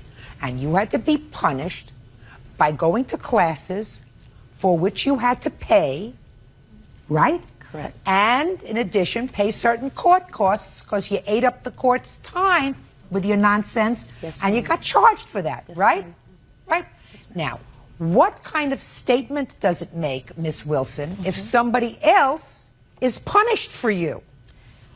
Listen to me. What kind of statement does that make for you? That is almost like saying, she should go to jail for me because she wanted me to do something, so she'll go and do my time. I can pay somebody to do my time. I don't have to go to jail myself as punishment. No, if I can ma'am. get somebody else to do it, that's terrific. I was very proud of the fact that I have been able to take care of all my. Great! Then that's what I want you to do. You're going to feel absolutely terrific, Miss Wilson, because you're going to complete the payment of your fine. No. Judgment for the plaintiff in the amount of $400. That's Thank all. you. Parties are excused. You may step out. The reason the friendship's bad is not because of the case. It's because I lent her $100. She's never paid me back. Shara Wilson has never taken responsibility for anything in her life. We went to Havasu after that. We went to, the loan. she gave me the money. We went to Havasu. We went to Moronga. We've gone. She out of promised me a number of Palm times to pay me Springs. certain dates and times. She never did. No, I don't owe them any money. That's why she hasn't been by. That's why the friendship went bad. Not because of them, because of her and me. 20-year-old student Emily Sievers is suing her ex-boyfriend, 23-year-old electrician Anthony Shizeski, for throwing 2 knives at her. Emily says the knives missed her, but they hit her car. Order. All rise. Quiet in the courtroom, please. All rise. Yeah, this is case number 278 on the calendar in the matter of Sievers versus Sizetsky. You're welcome, Judge. Parties have been sworn in. You may be seated. Ladies, have seats. Miss Sievers, the defendant was a former boyfriend of yours? Yes, is that he right? was. It is your claim that he assaulted you and then damaged your car. This was after you'd already broken up with each other. Yes. The defendant says that you caused him to get severely beaten by your current boyfriend, and that while he did, in frustration, throw a rock at your car, causing a small dent, he didn't do the kind of damage to your car that you were also alleging, right? That's correct. When did you stop seeing each other? I moved out of the apartment that we were sharing in the 5th of December of 2001. And when did this altercation take place that resulted in you being injured? Monday, June 10th of 2002. And when was the last time you had contact with each other, prior to June? I would say in March. So between March and June, you had no contact at all? We have mutual friends, so we've seen each other, but we really hadn't hung out or talked very much since then. Is that right, sir? No, there wasn't no contact since March. For a long time? So Yeah. she had a new boyfriend, you had a new girlfriend? Yeah, pretty much. I have not had a boyfriend since then. So whoever, the people that did assault him, it was not my boyfriend, they were friends. Friends of yours? Yes, and friends of his, up until that incident. Well, why don't you tell me your version of the incident of June 10th? Okay, it started off, myself, my witness, Laura Klingsick, Joe, Mike, and Robbie were all friends. We're at Mike's house, just talking, hanging out. It was probably approximately 9 o'clock at night. Anthony and a few of his friends were walking down the street on the opposite side of the house that we were at. Do you live on that block, sir? No, I was currently at a friend's house. He was having a get-together for his birthday, and I'd walk down there. And I'd park my car on the other side of the street. Okay, go ahead.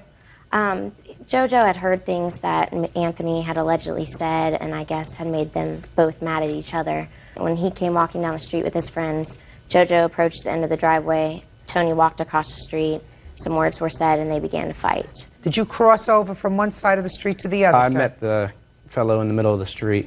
In the middle of the street? Yeah, he came after me, and it wasn't by the driveway. It was kind of catty-cornered. Why did you go into the middle of the street? He was arguing and yelling with me, and before me and him were friends, and I was trying to see what he was, coming across at, and then that's when he lunged forward and attacked me. Okay, go ahead. They began fighting, and I was going to try to break it up, and my witness told me, stay out of it, let Mike handle it, it's in front of his house.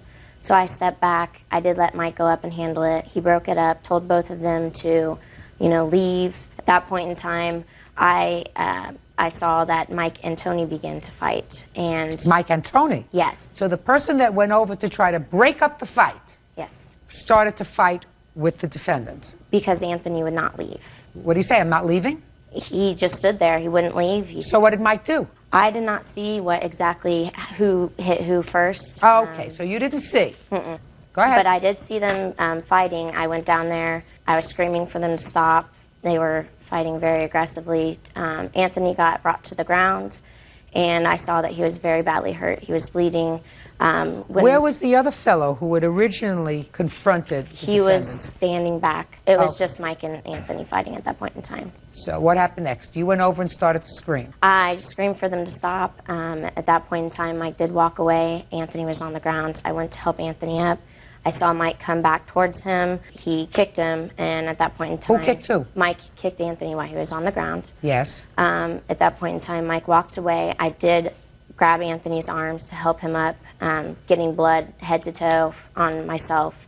When he did get almost up to his feet, he pushed me away and told me to get off of him, using some obscenities. At that point in time, he began to walk down towards his car. Myself and his friends that were walking with him walked to his car also. At that point in time, he was in his car. I leaned in to see if he was okay, and he sped off with me halfway, still hanging in the car. His two friends that were with him asked me if I could take them home, and I said yes. So I grabbed my witness, Laura, and we got into the car. They said, can we stop by his house to see if he was okay? And I said, yeah, sure. So I stopped by there. I let them out. They went inside. I waited outside. I was parked in the street in front of his house. I began to get a little scared. When they went in, I saw Anthony busting out his bedroom window with his fists, and it came crashing down onto the ground. At that point in time, Anthony did come out with two objects in his hands, and he began to throw them at me. I ducked, and I do have pictures here of where I was standing in reference to where the knife hit. It slashed the car, and the other knife landed directly behind me. So if I would not have ducked, it would have hit me in my face. Where were you assaulted? I haven't heard anything about your assault yet. I was assaulted when I helped him up off the ground. He pushed me away, and when I was hanging in his car, he took off without, letting How were you me assaulted? I didn't hear anything about you being injured. Well, I was. What? I was not injured physically, but mentally. The knife. Well, forget mental. Forget mental. I'm not dealing with your mental injury. I don't believe you were assaulted at all. I believe you got involved in a very hot situation. Well, I don't believe that the hot situation should have led to knives being thrown at my face. That's not what we're damage to my talking car. about, madam. We're talking about assault on you. And if you went to help him up, and he's already been beaten by one person, he's down on the ground, another person who went over there to help him comes back and kicks him. You, according to you, go over to help him up, and he is covered with blood and, according to you, severely injured, and he pushed you away, and you're not hurt, you're not injured. Why would you sue him for assault? Well, I believe... You're in the heat of a moment. You went and followed him to the car. He gets into the car. He's all bloody. According to you, you're really worried about him. He doesn't want to stop and talk to you. He wants to have nothing to do with you. You're touching his car. The fight was not because of me. I did not Who start knows the whether fight. it was because of you or not? All I know is you weren't hurt, because if you were hurt, you wouldn't have gotten in your car, driven over to his house. You would have gotten in your car and driven to a hospital. Judge Judy continues in a moment. I don't understand why you went to his house. Taking his friends home, they asked me Just to a second. stop. Let somebody else take his friends home. Madam, why would you go to his house? Don't understand that. Real cases, real people. Judge Judy. Emily Seaver says ex-boyfriend Anthony Shizeski threw 2 knives at her in a fit of rage. Anthony says he only threw a rock. Okay. Your turn. What? You Your pled Honor, guilty. I pled guilty. To what?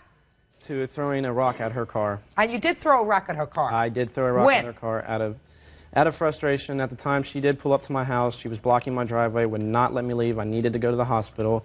I repeatedly told her, please let me leave. I need to get out of here. She refused to. My brother asked her to leave. My mother asked her to leave. The 2 guys that she supposedly brought over asked her, you need to move out of the way. She's blocking my driveway. So at that point, I began walking to another friend's house so I could go and have medical treatment. I got pictures showing how badly beat I was. This is 2 weeks after I'd like to see the it, incident. please. Those pictures there show what happened. That was 2 weeks after. No question. She says you were very badly injured. What was the fight about? I'm not really 100% sure. Well, let me try to bring you back a second. You're crossing the street in order to get to JoJo. Is that his name? Yes, Joe. that's his And name. Joe is crossing the street, whatever. You get together. Joe starts to say something, and you end up in a brawl. What did Joe say to you? He was accusing me, I think, of messing around with one of his ex-girlfriends or whatnot, and at that time I was already involved in another relationship. So that argument had absolutely nothing to do with the plaintiff. Nothing. Now, what happened when Mike came outside? Me and JoJo had got up off the ground. Mike approached me, said, I don't want fighting in front of my house. My child's here. No fighting. I said, yes, I understand. At that time, her witness... Just that kind of calm, right? Well, not really No. that kind of calm. Okay. I mean, there was a little bit of frustration going on. But at that time, her witness had grabbed Mike's child and carried her into the house. And I kind of noticed that. And when I noticed that, that's exactly when Mike turned around and punched me. I fell to the ground. He punched me again. I was trying to get up, and that's when he kicked me. Finally, you know, there was a break to where I could get up, and I went to my car, and I went immediately home. I was bleeding badly, really badly, so I wanted to go home, let my mom know what was going on, go to the hospital. That time she shows up, will not leave. I'm asking her nicely, please leave. Finally, Well, you what know, was she's she not- saying to you?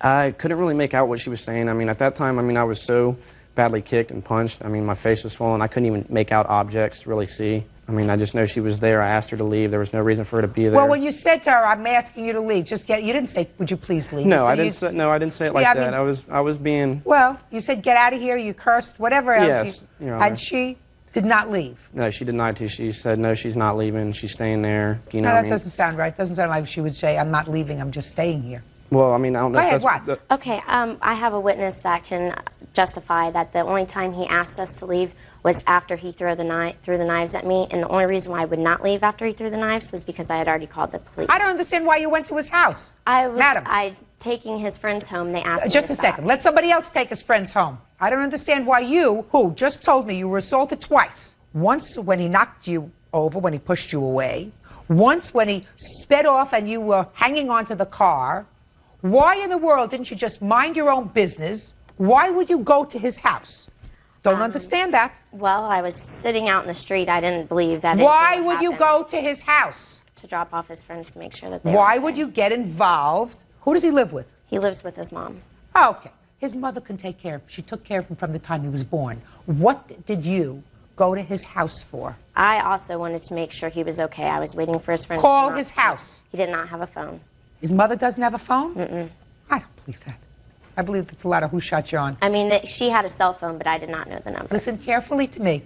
You take the friends home and drop them off because you say, I don't want to be involved with him. He's a lunatic. He assaulted me twice.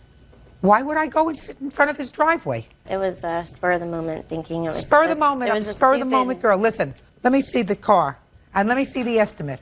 He already told me he pled guilty to damaging your car. Over that, I have very, very little latitude, sir. Do you understand that? Yes, I understand. Okay. Also, Your Honor, there was 2 knives found right next to the car. One of them was broken, and it is in the police report. How did this moonroof get broken? The knife, the velocity of the knife that it was thrown at. How much did the insurance company pay? This is a relatively new car. My deductible is $500. Good, so that's what it cost you. Minimally, you at least put yourself into harm's way. I don't know what part you had to do with all of this once you drove his friends home. I know that it was very poor judgment on your part, considering the fact that 2 different people had escalated into a bad fight where he was, according to you, severely injured, and you should have stayed away. Why you got involved in the heat of the moment, I don't know, but you put yourself in harm's way by going to his house. What you should have done is, if there was damage to your car, you go through your insurance, you let them fix it, you have a $500 deductible, and he pays the deductible, so it doesn't cost you anything, which is exactly what I plan on doing. Judgment for the plaintiff in the amount of $500. Period. That's all. Bye-bye. Parties are excused. You may step out. Throwing knives at someone is a very scary thing. She's extremely jealous of me from the very moment that we first got together. If he would have asked me to leave and I knew that he was that upset, I would have left. We're watching your date. Rita Candia is suing her ex-boyfriend, advertising salesman Julio Castro, for bail money and unpaid rent. Julio says it was Rita's fault he went to jail. Order. All rise.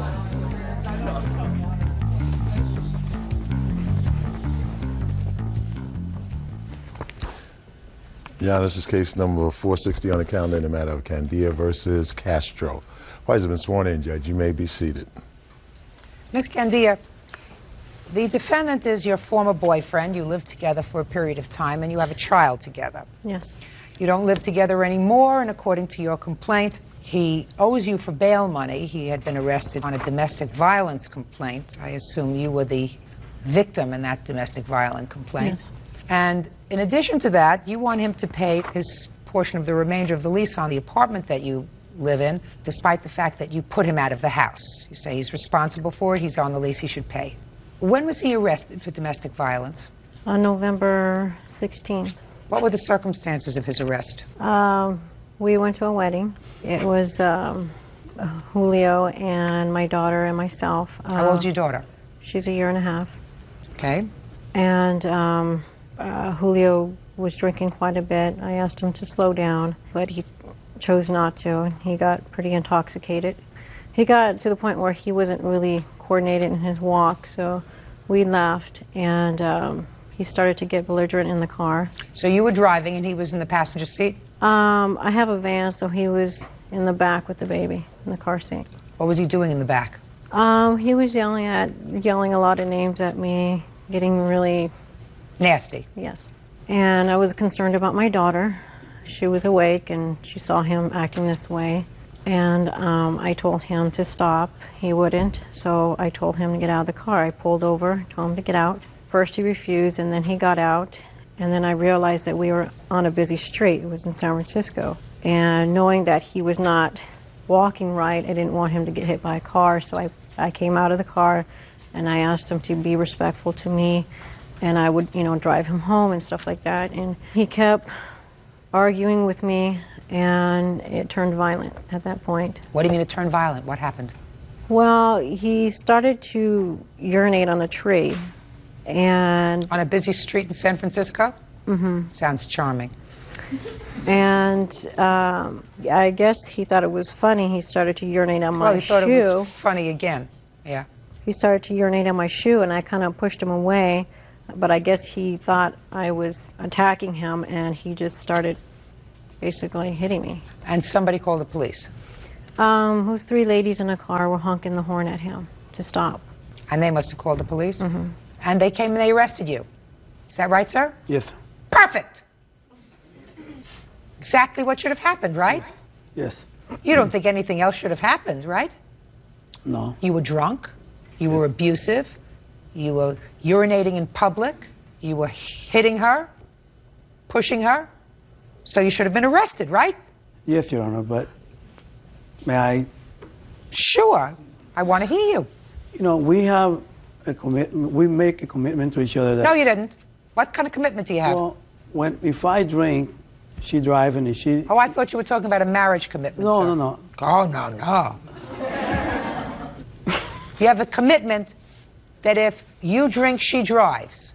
And if she drinks, you drive. I drive, right. Good. So you have an arrangement, not a commitment. Arrangement, A commitment is something that 2 people usually have together when they start a family, Okay, when an they make a arrangement, baby. They go to a minister, they go to a rabbi, they go to a priest, they go to a clerk, they get married. Right. You do them. Okay. You know what I'm talking about.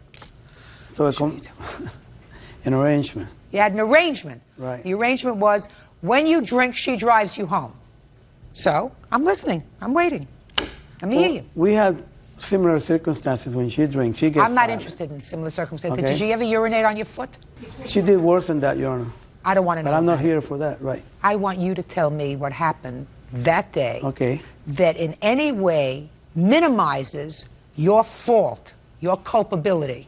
Well, I don't feel that I should pay all the money to her. Very we went few to a people wedding. do. She started hitting me, and she did this, pulled me out of the car. I wasn't doing anything back there. I believe she pulled you out of the car. I believe she did. Listen, just because she's very soft-spoken, I don't necessarily buy into that. You understand that, don't you? Huh? Yes. I believe that you grabbed him, pulled him out of the car. And that's why he got out. And you have no right to open up your big fresh mouth in front of a baby. I wasn't doing that, Your Honor. Well, why would you think, sir, that she would pull you out of the She car? thought I was on the phone talking to my ex-girlfriend. That's what she pulled In the car back over. of the car? In the van, right. Were you on the phone? No. I don't even know my ex-girlfriend's phone number. Was that true that he was on the phone? He Look was at me. talking, He was talking to his son on the phone. You know anything about a phone call to his ex-girlfriend? Look at me. Right here. I heard him mention Look at me. her name, but You did. I asked him. You did. When did you hear him mention her name? During the conversation with his son. With his son? Yeah. Did that make you angry? Look. That's what they... Did that make you Yes, angry? I questioned him about it. Okay. Very good. You see what happens, how the worm turns? We get some information? Good. Now, you questioned him about it. We don't question about it. You got angry. I did question him about it. And what did he say to you when you questioned him about it? Nothing. He really didn't have any answer for me. He You're just not- kind of looked cross-eyed to me. Go ahead. I'm not a violent person. I'm not somebody that's going to drink. I get happy, if anything. And I feel like she provoked me to do what I did. Whatever You I can't did. provoke somebody. Well, and I'm not saying that it was right. Good. Why don't we just stop there? Nobody can provoke another human being into indulging themselves in violence. You can't do that. Because you're supposed to be able to But I control was yourself. not That's what screaming makes us obscene. different I wasn't from screaming animals. in front of my daughter or anything like that. That's what After the makes us- phone call is when she mouth- started. My mouth is moving. Mr. Castro, human beings control themselves. Animals can't control themselves. And if you drink to a point where you can't control yourself and you just act out the way you feel, you have to be responsible for that. So 3 ladies in a car were so concerned about what they saw that they called the police and you were arrested. And that was the bail. Is that right? Mm-hmm. Okay. Why is he responsible for the bail? I picked him up. I asked him when we were walking across the street to the bailiff's office. I told him how important I needed that money back. And what did he say? He told me he promised he would pay me back every single penny. Is that right? I don't remember saying that, Your Honor. I started paying her because it wasn't enough money for the bail, and she told me she needed some money, so I said, okay, I'll give you. So I gave her $500. And Afterwards, sir. Afterwards. Don't play with me. After she posted the bail, you started to pay her back. Yes. Not on your way over to get the bail, afterwards. And how much did you pay her back? $500. That's what she says. Now, how long were you in jail, sir? 16 hours, something like that. Okay, so not long. So No. you got out on the 17th. When you got out, where did you go? We went back to the house. Is that right? Yes. When did you leave the house? 10 days later, because it was just. Tell me lot of what arguing happened. And fightings and. Tell just me what argue- happened 10 days later. Well, from the time I got out of jail, maybe the following day, she just. And I understand she felt like she didn't want me around, and we just kept arguing every day. You see, I had a 14-year-old, and it was arguing all day in front of the kids, calling each other names, and just, Okay. so. So you decided to leave? I decided to leave. I thought it was the best thing for both of us. Probably true. For the kids. Are you still living there? Yes. Good. Why do you think he should pay for the balance of the lease? Because he chose to leave and he's... No. You didn't want him to stay. And it was dangerous for him to stay. You have a 14-year-old and an infant? Why should they be around constant bickering and quarreling? True, Your Honor, but, he signed a lease that, he should at least fulfill his lease. Well, where do you expect him to live? You He can't lives pay with rent in his- your house he and lives with his someplace son. else. He doesn't pay anything at his son. I don't see why he cannot pay the remainder of the lease. You should take him to court for child support. He should pay child support. That's not true, Your Honor. I still pay my son for living there. I don't live there for free. No. I'm not talking about where you're living now. You pay your son. I'm talking about child support for your baby, sir. I'm taking care of my baby. Your Honor. You mean the baby lives with you? No, I'm helping her with the baby. What do you mean you're helping her? Tell me. Giving her money. How much? It's not an answer. $500. $500 a what? A month. When was the last time you gave her $500? December. I paid the rent that month. In I paid half December? of the rent, yes. How much was half of the rent? $675. Did he pay half of the December's rent? Yes, he did. Okay, what about January? No. Why not? Because we were coming to court. You have to support your child. Yes, I do. I know She that. shouldn't have to take you to court to get you to do that. You should do that by yourself. But you have to do that regularly, every week or every 2 weeks or every month. I never said that I wasn't going to pay child support or I wasn't going to help my daughter. You have to do it. I know. I never. A month went by. So far, I didn't see any money. Where was the money for last month? I haven't given it to her yet. Why not?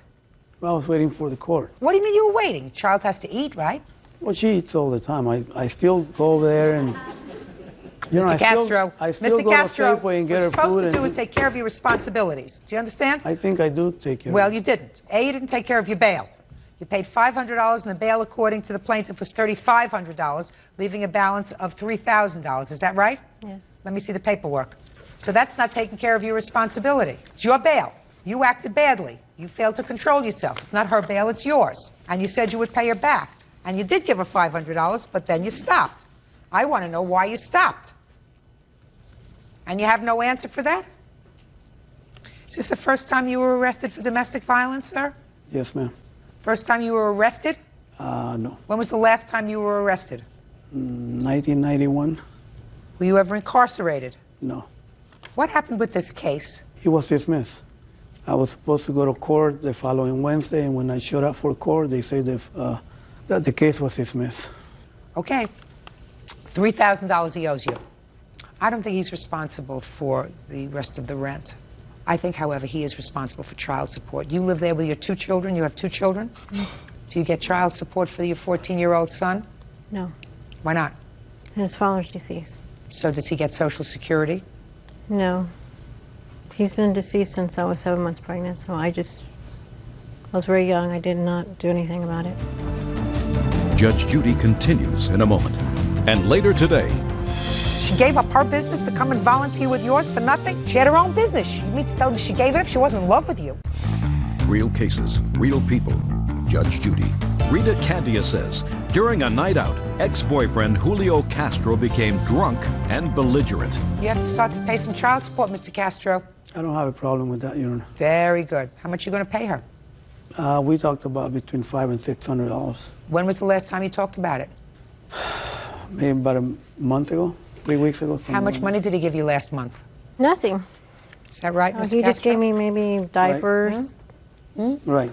Mr. Castro, the first thing I want you to do when you get home is write her out a check. Write her out a check for $500. Because along with certain pleasures that you get from children, you also have responsibilities. So you I don't have a problem with that. Then start paying. Do you understand? Yes. Judgment for the plaintiff in the amount of $3,000. That's all. Parties are excused. You may step out. I didn't feel like it was all my fault. I didn't pour alcohol down his throat. We were both drinking. When the red flags show, listen to it or walk away from it. Zachary Martin is suing his neighbor, Nancy Morrell, for property damage after his car was vandalized. Court come to order. All rise. Have a seat, please. Hello, Judge. Case 2151, Martin versus Morrell. Thank you. You're welcome. Mr. Martin, you and the defendant are neighbors. Yes, ma'am. How long have you been neighbors? Moved into the subdivision in 2019. That's how long you've been there. Yes, ma'am. Do you know how long the defendant has been there? I think 2014. Is that right? 2017, Your Honor. Oh, okay. And where do you live in respect to one another? You want to go over there and show me? I live in this house right here. Or I did. I don't anymore. This house right here. And she lives right here. You sold your house? Yes, ma'am. Okay, and the defendant She lives right here. where the blue car is? Yes, ma'am. Okay, thank you. There's sort of a circular area, and from the circular area, you pull into your driveway. Is that right? Okay. It is your claim that the defendant keyed your car. Yes, ma'am. And when did this happen? January 22nd, 2022. The defendant says that she did not key your car. She has a counterclaim. She claims that she was falsely arrested and held overnight in jail. That is a lie. But just a shh. Okay. That's her claim, that she was falsely arrested, that she spent a night in jail. She had to hire a lawyer, did hire a lawyer after her lawyer requested several adjournments. You were not, at least physically, in the courtroom at the time of the last adjournment, and the case was dismissed. So let's go back to prior to January 22nd. I assume that if you're alleging that the defendant keyed your car, that you have some negative history with each other. Yes, ma'am. Starting when? There are so many. I mean, it started out when we did the subdivision. They were nice at the beginning, no issues. And then the kids started having, her granddaughter lives with her. Okay, how old is your granddaughter? She's 9 now. She was 8. Okay. They started out having some issues, as kids do. I mean, you know, that happens. You have a child of a similar age? Yes, ma'am. She's 11 now. She was 9 or 10 when we lived there. And the 2 children had an issue? I mean, you know, kids argue. No, I understand that. I'm not going into who was right and who was wrong in the kids' argument. I don't really care. But when did that argument between the 2 children spill over to the neighbors? Well, I guess the final straw was Labor Day weekend of 21, the Sunday before the Labor Day. We came home late. It was about 7 o'clock. We were working, and we told Jillian we were going home for a little bit, and she said, I want to swim in the pool. So, all right. Jillian is your 10-year-old? Yes, yes. And, of course, she said, well, that's boring, Daddy. I want a friend to swim with me. So I said, okay, 1 friend. That's it, because your brother's going to watch you, and then we're leaving to go back to work. So she goes next door to Patrick's house, which is the next-door neighbor, and she asked Patrick to come over and go swimming. He comes over. At the time, I didn't know this. At the time... At the time, the defendant's granddaughter was there. Yes. At Patrick's house. Yes. Got it. So your daughter went over and invited Patrick to come and swim. Right. And not... You had told her that she could have 1 friend in the pool, so Patrick left to come swimming, leaving your granddaughter alone. Well, she had to go home. She had to go home. Yes. She came home. Just a second. Okay. That's what happened. Okay. You had a grandchild who had hurt feelings. I assume she actually went over to go swimming. She thought she was invited too. You had a child with hurt feelings. And I went to ask what had happened. Okay. That's this big hoopla. Okay. Now, your grandchild comes home. I assume she was upset. Was she crying? Yes. Okay. And that was about what time? In the evening.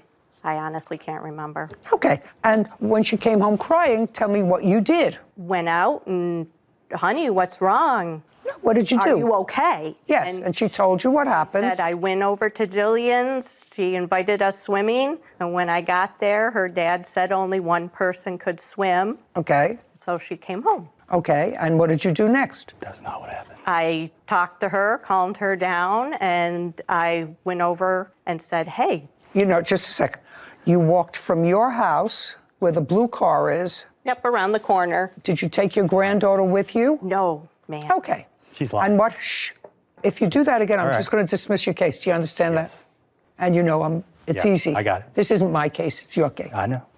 So you walked alone to his house. Did you knock at the door? Did you go outside? I want you to tell me exactly what you did. I don't remember if I went to the front door, if I went to where the pool is, and I do believe Mr. Martin was out there. Okay, so Mr. Martin was out there, and you said it in that kind of a calm tone? What happened to my granddaughter? Why is she crying? Well, she told you why she was crying when she was home. She told you she was crying because she went over there to swim, and Mr. Martin said you can only have 1 person swim with you. Which is totally out of character. The children swim together all the time. You mean at Mr. Martin's pool? At Mr. Martin's pool, and if they need another adult... Just a second. I go... So they swim all the time in Mr. Martin's pool, so you wanted to know what happened on this occasion when he said only 1 person can swim. Yes. And you said it in just the same kind of conversational tone that I'm talking in, is my question. I was very calm at the beginning, yes. Oh, okay. And so you said to him what happened, and what did he say to you? I don't remember exactly. It was to the effect of his son was going to watch them, and he could only have 1 child in the pool. Right, that he wanted his son to have responsibility of only watching 1 other child other than his sister. Correct. Right, well, that sounds reasonable. And that's fine. Just a second. So how did it escalate? He said, I only wanted 1 child in here. My son's going to watch the kids. We have to go back to work. And that should have been it. Why wasn't it? I don't know. So I walked back out and looked at the Pathfinder, and that's what I discovered, the scratch across the back. bright white, so that indicates it's fresh. I told her while she was standing there, you're going to jail, I'm gonna call the police. Okay. Zachary Martin claims his neighbor, Nancy Morrell, keyed his car and owes for the repairs. Nancy is countersuing for a false arrest and lawyer fees. Now let's get to your version of what happened. Okay, so you said only one child. Her granddaughter went home. Her granddaughter, who's a little girl, is upset. Why can't I go swimming too? I got that. And? This is a lie. Everything she told you is a lie. Just a second. She did not come to my house. Just a second. She did not come to my house. If you say again it's a lie, I'm going to dismiss your case. Do you understand that? Yes. I asked you what happened. She did not come to my house. Okay. Her daughter came to my house. Just a second. You mean her granddaughter's mother? Yes. I never talked to her. Before my daughter went over, I had gone over. She didn't. Oh, no, just a second. Yeah. Now I don't believe you, Miss Morrell. Now I don't believe you, madam. I watched your eyes. I just watched it. Now uncross your arms. So, her daughter came over first. No, Yes. I Well, went she over. never- I don't want to hear you. She never came over. The daughter came over. She bypassed my front door and went to the side gate where the pool is. She told my son to go get me. To go get you? To go get me. I came out and she called me a jerk. You should let her swim in the pool. Blah. I just told my daughter, look, you can have one friend because your brother's watching you. It's not fair for him now to watch 3 kids. Just 2, that's all. I told her, I said, look, I don't know what you're talking about. I said she could have one friend and that's it. She proceeded to call me a jerk. She said some other choice words I'm not going to repeat, in which case I did cuss her out and told her to get off my property and not to come back again, anybody in her family, or I would file trespass charges. Okay, and that was on the Sunday before Labor Day? Yes, ma'am. And when did this incident happen with your car? January 22nd. After that incident on Labor Day weekend, did you have any other contact with the defendant? Yes. When? I think it was right after Jillian's birthday on November the 21st. I think it was like a week, like December the 1st, I think. And this is really sick, but it got to the situation where she would watch my kid. And every time my kid would go to Aubrey's house or Patrick's house, she would take toys, she would unpack her stuff. And I told her, I said, look, you can't play with her. So they would wait 10 or 15 minutes till she got unpacked and get all comfortable, having a good time. She would send her granddaughter over there. She had to pack her stuff up and come home. She would come home crying many times. So then it got to the point where Patrick, he would come over to our house. He'd be over to our house all the time. They would get on trampoline, play video games, blah, blah, blah. So I was doing something one day, and then the camera went off, and I give me a alert on my iPad. Here comes Nancy up my driveway. She knocks on the door, and she says, can we play? And I said, no, you can't play. Get off of my property. File trespass charges if you come back. That was, the last time I interacted with her until she keyed the video. Well, it's not my job to be judgmental in a social way, but I have to tell you, I would have handled it a little differently with her. She wasn't the one who behaved badly. I wouldn't visit her daughter's bad behavior on an 8-year-old. There are kids who live right around the corner from each other, and it seems to me that the bad behavior of a parent or a grandparent shouldn't impact on a child. The granddaughter is a nice little girl. Well, if you say so. Is she? Well, she spread rumors about my daughter and said that, she told Aubrey that my daughter stole some of her toys, and that was a lie. Okay. All right, but it's sort of started to get nasty. Now let's get back to the keying of the car. So that happened in January. So tell me about the January incident. Okay, so she got up January 22nd. It's a Saturday. She decided to walk her dog. She's walked her dog. Go over there. Show me what you saw. Okay.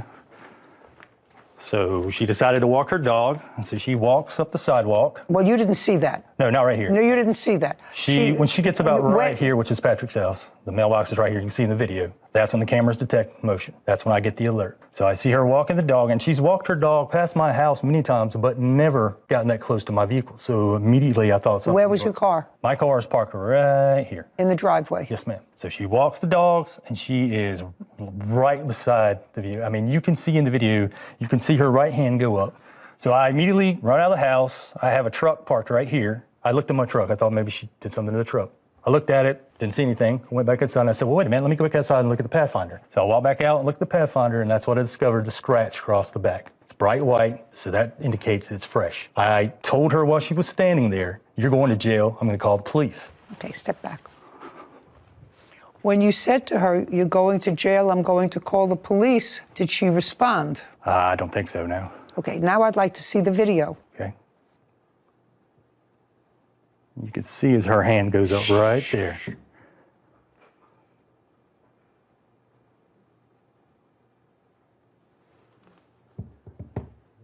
I'll take a look at it again. Is there any reason that you stopped behind his car? Is there the any dog reason? Stopped to sniff. I stopped with him. You see her right hand. Right there. I'm moving my arm as I walk. Yes, and that's where the scratch is. Okay, can I take a look at the photographs of the scratch, please?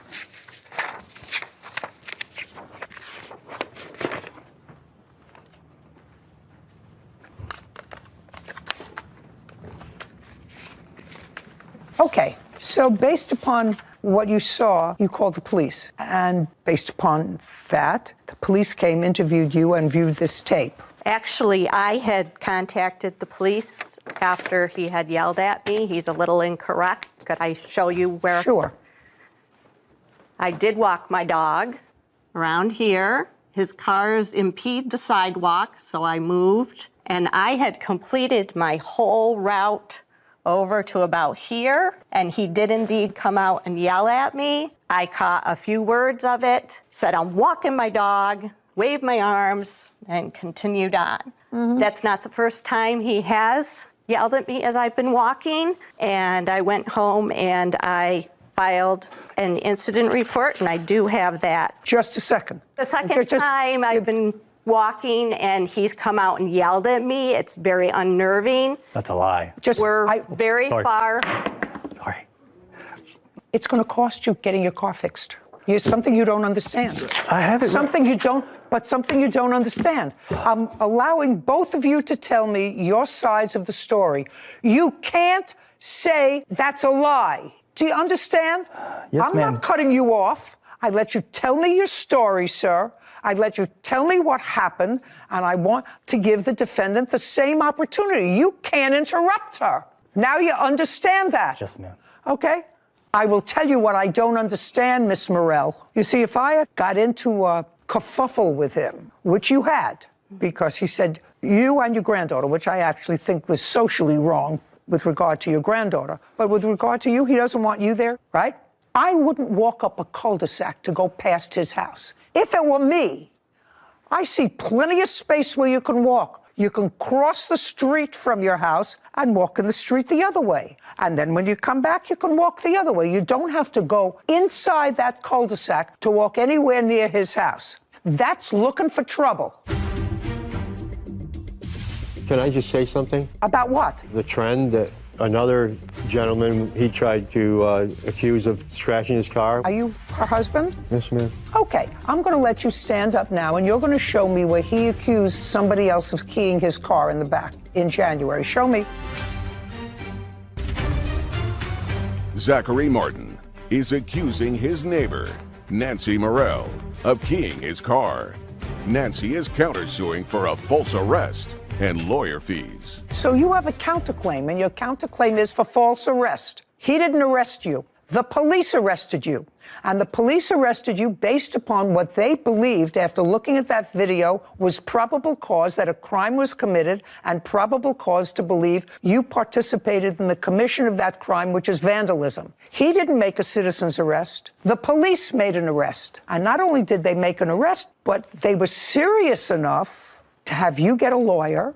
Your counsel went in. I assume your new counsel asked for an adjournment. I assume your new counsel, you were there. I believe so. I was not there, ma'am. I waited out in the hall, and my lawyer represented me. Fine. So I assume that you knew that your lawyer was going to ask for an adjournment. The lawyer didn't prepare you for trial, did he? No. No. Your Honor. So he was. I'm not listening to you. As a witness, can I just say something? About what? The trend that another gentleman, he tried to accuse of trashing his car. We have evidence of that. Just a second. That I'll listen to in a minute. Okay. The second time your case was on, did you go into court or did you wait outside? I waited outside. Then if you waited outside, you knew again your lawyer was going to ask for an adjournment. The first time the case was on, did you attend the court hearing? Yes, ma'am. Were you inside the court? Yes, ma'am. She was not there. She was outside. Yes, ma'am. The second time when the case was adjourned, were you in court? Yes, ma'am. Was she there? Yes, ma'am. Outside or inside? She was outside. Did her lawyer ask for an adjournment? Continuance. A continuance? Yes, ma'am. Same thing? Yes, ma'am. Did it happen more than twice? Yes. On the third time you went to court, did you go to court? Yes, ma'am. Was she in court? Yes, ma'am. Inside or outside? She was outside, and what happened, I had sold the house, and we moved an hour away. Just a second. You were there? Yes, ma'am. Okay. Now, I'm going to let you stand up now, and you're going to show me where he accused somebody else of keying his car in the back in January. Show me. No.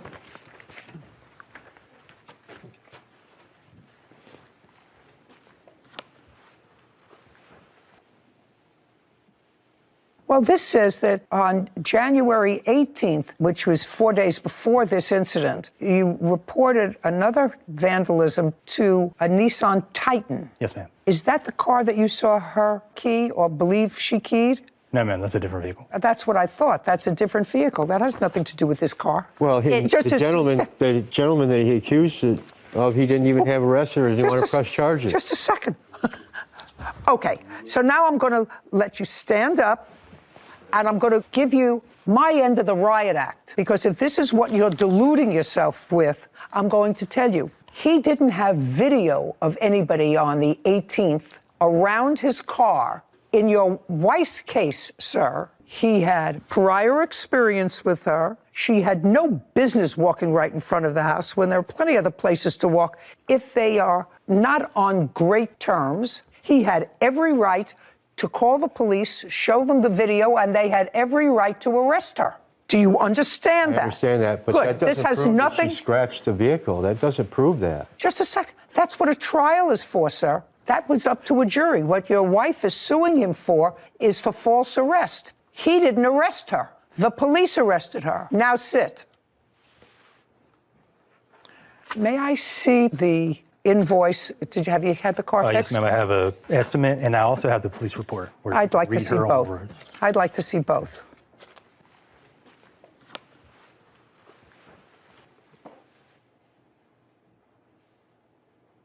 So the police officer indicated that after you were told about what the officer saw on the video, you've decided to make no more statements about the incident, and you were placed under arrest for malicious damage. The officer also reported that the scratch on the back of the car was fresh because there were fresh paint chips on the street that were red paint chips. There's a red car that came off that car, which demonstrates to the eyes of any layperson that since there's traffic back and forth there, if there are fresh scratches and fresh paint, it means it just happened. So your counterclaim for false arrest and anything addended thereto is dismissed. I did not do it, Your Honor. Right, well, okay, maybe. The case was dismissed. That doesn't mean you're entitled to money from him. Police had probable cause to believe that a crime was committed and probable cause to believe that you committed that crime. The rest of it is up to a jury. So you have a beef with the police department, not with him. They had an absolute right to arrest you. I'm not giving you $2,500 for this scratch, sir. Get it out of your mind. Do you understand? Why not? It's not a $2,500 scratch. I mean, that's an estimate from a $500. Judgment for the plaintiff. We're done. This court is adjourned. Well, she was incorrect because I did not do it. You know, we took an oath when we went inside to tell the truth, and she lied repeatedly, and she got mad at me when I said that's a lie, but it was a lie. That he saw me walking by and looked at the car and said, oh. The next day I called the police to see what happened, and they informed me they arrested her. I thought they were there because I had called about him harassing me, and then all of a sudden they just said, you scratched his car. And I said, no, I didn't. I think she should have stayed in jail longer. They placed me in custody. The lady does nothing but lie. She's a liar. It was horrible. I actually thought his behavior when the defendant brought her granddaughter over subsequently and said, can't she play? Because evidently there are 2 or 3 kids who live close by and they always played together. All of a sudden, the granddaughter is excluded from that play. There's a certain amount, as a parent, he should have had some sense of that and said, well, of course they could play, but your daughter owes me an apology. You know, if you're behaving like an adult, your daughter owes me an apology. I tried to do a responsible thing. I didn't want to let my son watch more than one stranger child in a pool, which is absolutely smart because, God forbid, something happened to one of those children, they would certainly turn around and sue him. Yeah. So he did the responsible thing. Was it hurtful to the other child? Yes. According to him, his daughter was playing at Patrick's house. She came over and said, you can't come, because they're little children. They don't understand. You can't come. Only one person can come. But you're a grown-up. So understand how that could be hurtful to an 8-year-old. Anyway, I think that they both behaved badly, and he's very smart to have moved out of that. Out of the cul-de-sac, out of the neighborhood. Yeah, could you understand why she would walk her dog there? Yeah, I agreed with you that if you've already had even just a hint of distaste with any of your neighbors, I just walk on the other side of the street, just avoid it. And this seems like a perfectly avoidable house in the cul-de-sac. You actually have to go into his loop in order to make the loop. So I don't know. I think both sides questionable, but I'm glad that he got something that you were willing to give him for his car. Yeah, get your car fixed reasonably, and the police absolutely had a right to arrest her. Yeah. There was a complaint. They looked at the complaint. They saw the damage. They saw it was fresh. They saw her right there on the video. They had a history of bad feelings between them. They had an absolute right to arrest her. Kamar Jalil is suing his former roommates, Katie Calderon and Amante Nepomuceno, for rent and the cost of 2 cats. Court come to order. All rise. Have a seat, everyone. Case 2170, Jalil versus Calderon Nepomuceno. Thank you. You're welcome. Oh, my goodness. Calderon. Hello. What's your first name? Amante. Amante? Yeah. Good. It's much easier than your last name for me to pronounce. Mr. Jalil, this roughly is what the case is about. You and Miss Calderon were in a relationship for a period of time. You decided to take an apartment. You were both on the lease. So far, correct? Correct. Your arrangement with Miss Calderon, which seems to be consistent in both your complaint and your answer, is that you had a much better paying job. She was going to provide the food and some other stuff for the house, and you were going to be covering the rent when you lived together, which you did. Correct. There came a time when Amante, who was a friend of yours, came to live with you. According to you, he was going to help out with the rent. Correct. He came, he lived with you, he helped out with the rent for maybe a period of time, and then he helped himself to your girlfriend. Correct. Now they're a couple. When you were no longer a couple with Miss Calderon, she stayed in the apartment for a period of time, but then they both left. Correct. And you're suing both of them for rent and for the return of 2 cats that they took when they left. You claim the cats are yours. That's correct. That's what the case is about. And some cat expenses in the event that I let them keep the cat.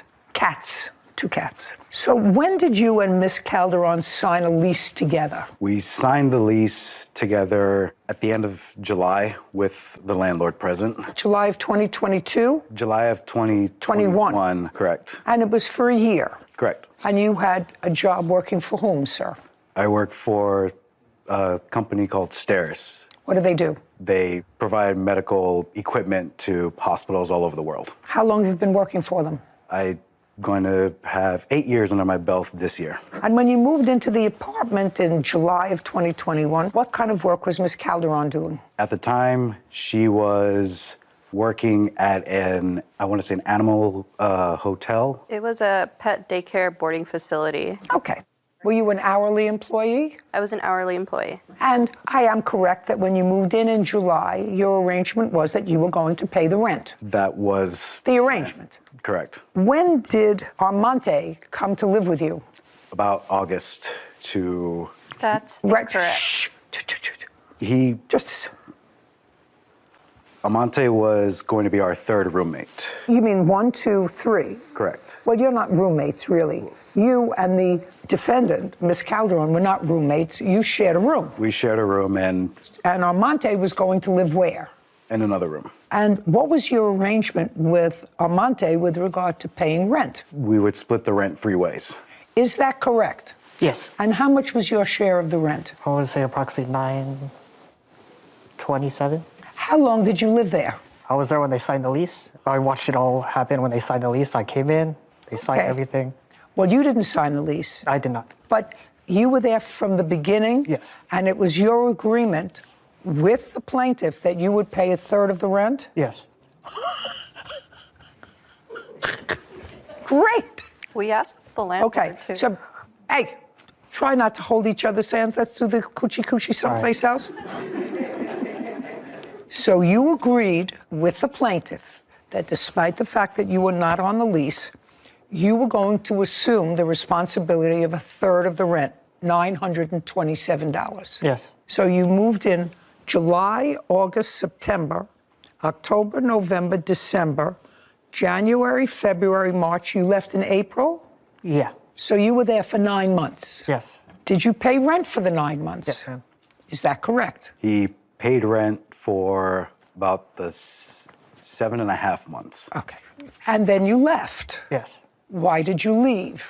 I decided to leave because he decided to go to another place he was offered. What do you mean he decided to go to another place? He That was... got a place from his grandparents in another city. So I couldn't hold down the rent with her. So I decided to leave to save money and go back to my parents' house. Now, Mr. Jalil, you see, you don't make up a story like that, like he just told me. A lot of that has the ring of truth to it. Where are you living now? My grandparents' house in an in-law unit. So when did you tell them that you were going to a different place? In March. When did you leave? I left in July. Did you let him know that you were staying until the end of the lease? I what? What? I discussed with them that I would be leaving, but I would stick around to help them find either a different location or even suggesting that we all went back to our respected families just to, call it. Mr. Jalil, this isn't working for you. I have to tell you something, sir. This case is not working for you at all. And it's only because Mr. Amante is very direct with me that you're suing them for $10,000. Where does that come from in your mind? Your agreement with her was you were going to pay the rent. You were never out of pocket. Your agreement was you were going to pay the rent. He paid his rent when he was there. He paid his 1/3. You then told them you were leaving. That's a whole different story than what you wrote in your complaint, Mr. Giulio. Do you understand? Correct. It's a whole different story. So, at best, Armante would owe you for 3 months' rent if they just left. But you told them that you were leaving. Now, when did you find out that they were a couple? I found out at the end of April. Were you all living together? Yes. So you just had 2 months left to the lease. So he was paying you, he paid you in March, you had May, June, you signed the lease in July, so it was over at the end of June, June 30th. It would have been over at the end of July, Your Honor. Well, she doesn't owe you any money for rent. At most, he owes you 2 months' rent. Tell me why you left. My job doesn't pay that well, so I decided to go back to my parents' house. When you took this apartment, this expensive apartment that was almost $3,000 a month rent, had you had a discussion with Armante about moving in with you before? Yes. Okay. Mr. Jalil, I'm reading your complaint because something wasn't registering right with me. You say you moved into the apartment together in August of 2021. Then you go through a whole bunch of stuff about a cat and then another adopted cat. You said in October we adopted a second cat. Around this same time, a third roommate moved in to shoulder some of the rent. Well, that's not true. He moved in right at the beginning. And that was... That was what? That was... a mistake. That was a mistake. Okay. But Armante acknowledges that he agreed right at the beginning. He volunteered the fact that he was there at the lease signing because it was agreed at the lease signing that he was going to pay a third of the rent. So, sir, you owe him rent as long as you show me that you've paid the rent. You moved out in July? Yes. And you paid your rent through July, or were you evicted? No, I paid my rent in July. Through July? Yes. Okay. 1854. Armante, you owe him $1,854. That's for 2 months' rent. Got it? Okay. I'm not subtracting anything because you stole his girlfriend.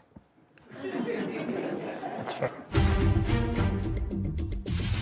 What were you requesting when you filed your small claims case? Either the return of both cats or $5,000. That's not happening for you, Mr. Jalil.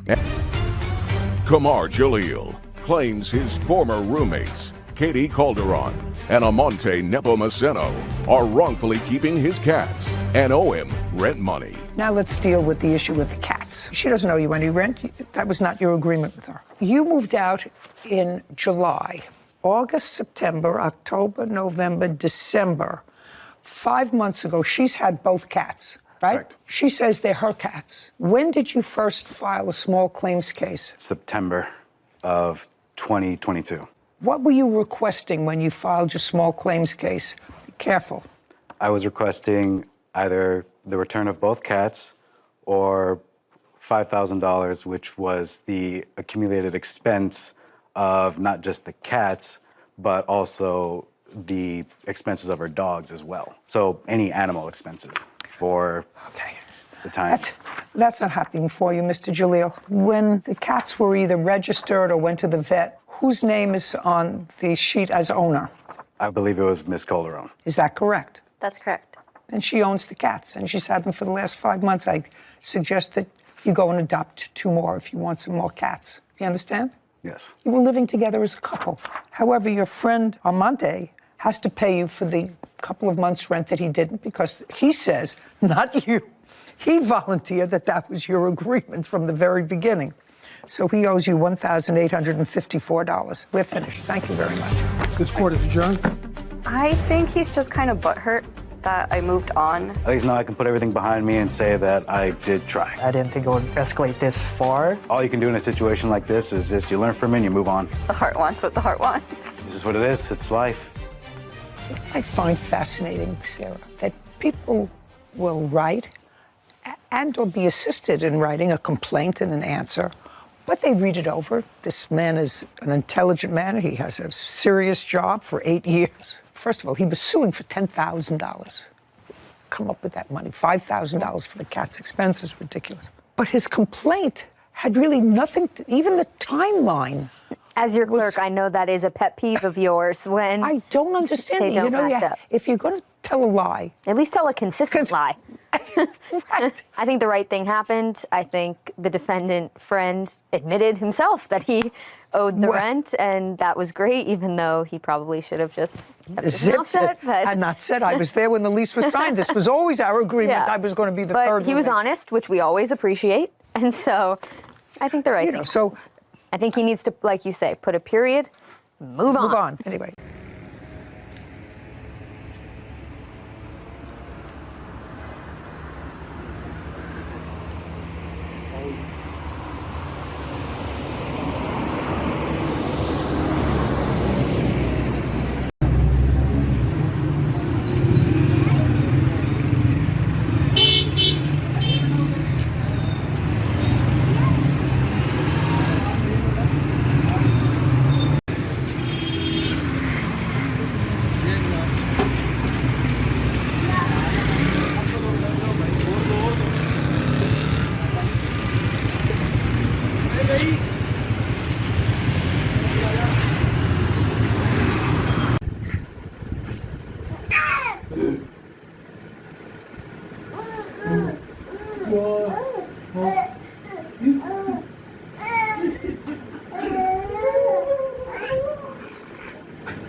Yeah.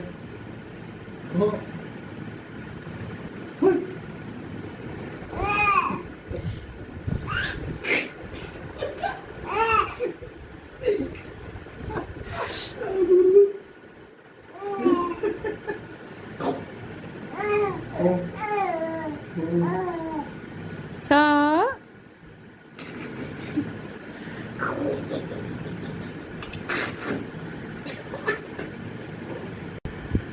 예쁘네. 구수하게.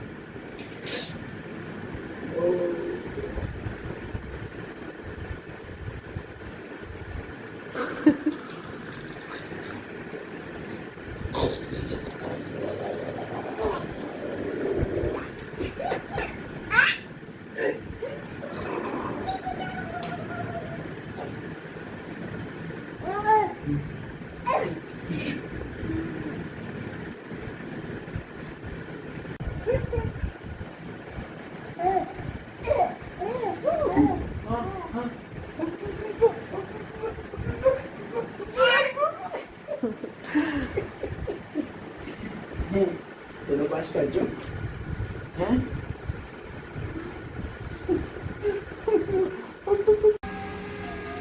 ये भी block किया हुआ है अब इसमें कुछ भी जो है ना ये ऑफ है, लाइट्स इसमें जो है ना वो नहीं शो हो रही हैं बिल्कुल भी, सिर्फ ये 3 लाइट्स ऑन है कर्सर की, ठीक है।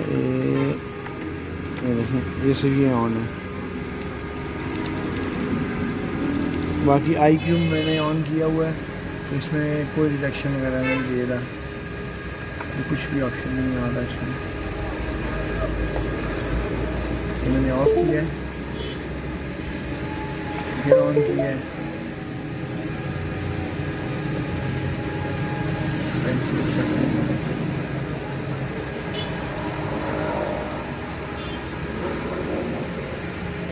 ये अब साथ ये डिटेक्ट हुआ है, ये लाइट ऑन हो गई है इसकी, ये देखिए ये ऑन हुई है, लेकिन कीज़ की लाइट्स नहीं ऑन हो रही, सिर्फ ये दे रहा है 3 लाइट्स ऑन है ये, ठीक है। बाकी ये इसमें डिटेक्ट दे रहा है, साथ ही 5 सेकंड 10 सेकंड यूज़ करूँगा इसको, ये ऑफ़ हो गया, साथ ही ऑफ़ हो गया, देखिए अभी ये शो कर रहा है, अभी ये लाइट ऑन हो गई है इसकी, ये ऊपर ना मेन लाइट ऑन हो रही है इसकी, ना ये नीचे की पूरे कीबोर्ड की लाइट्स ऑफ हैं, सिर्फ ये 3 लाइट्स जल रही हैं ये एरो की, ठीक है। और ये देखें, ये इसमें कुछ मैं यूज़ करता हूँ इसको, ये साइन लाइटिंग इफ़ेक्ट्स,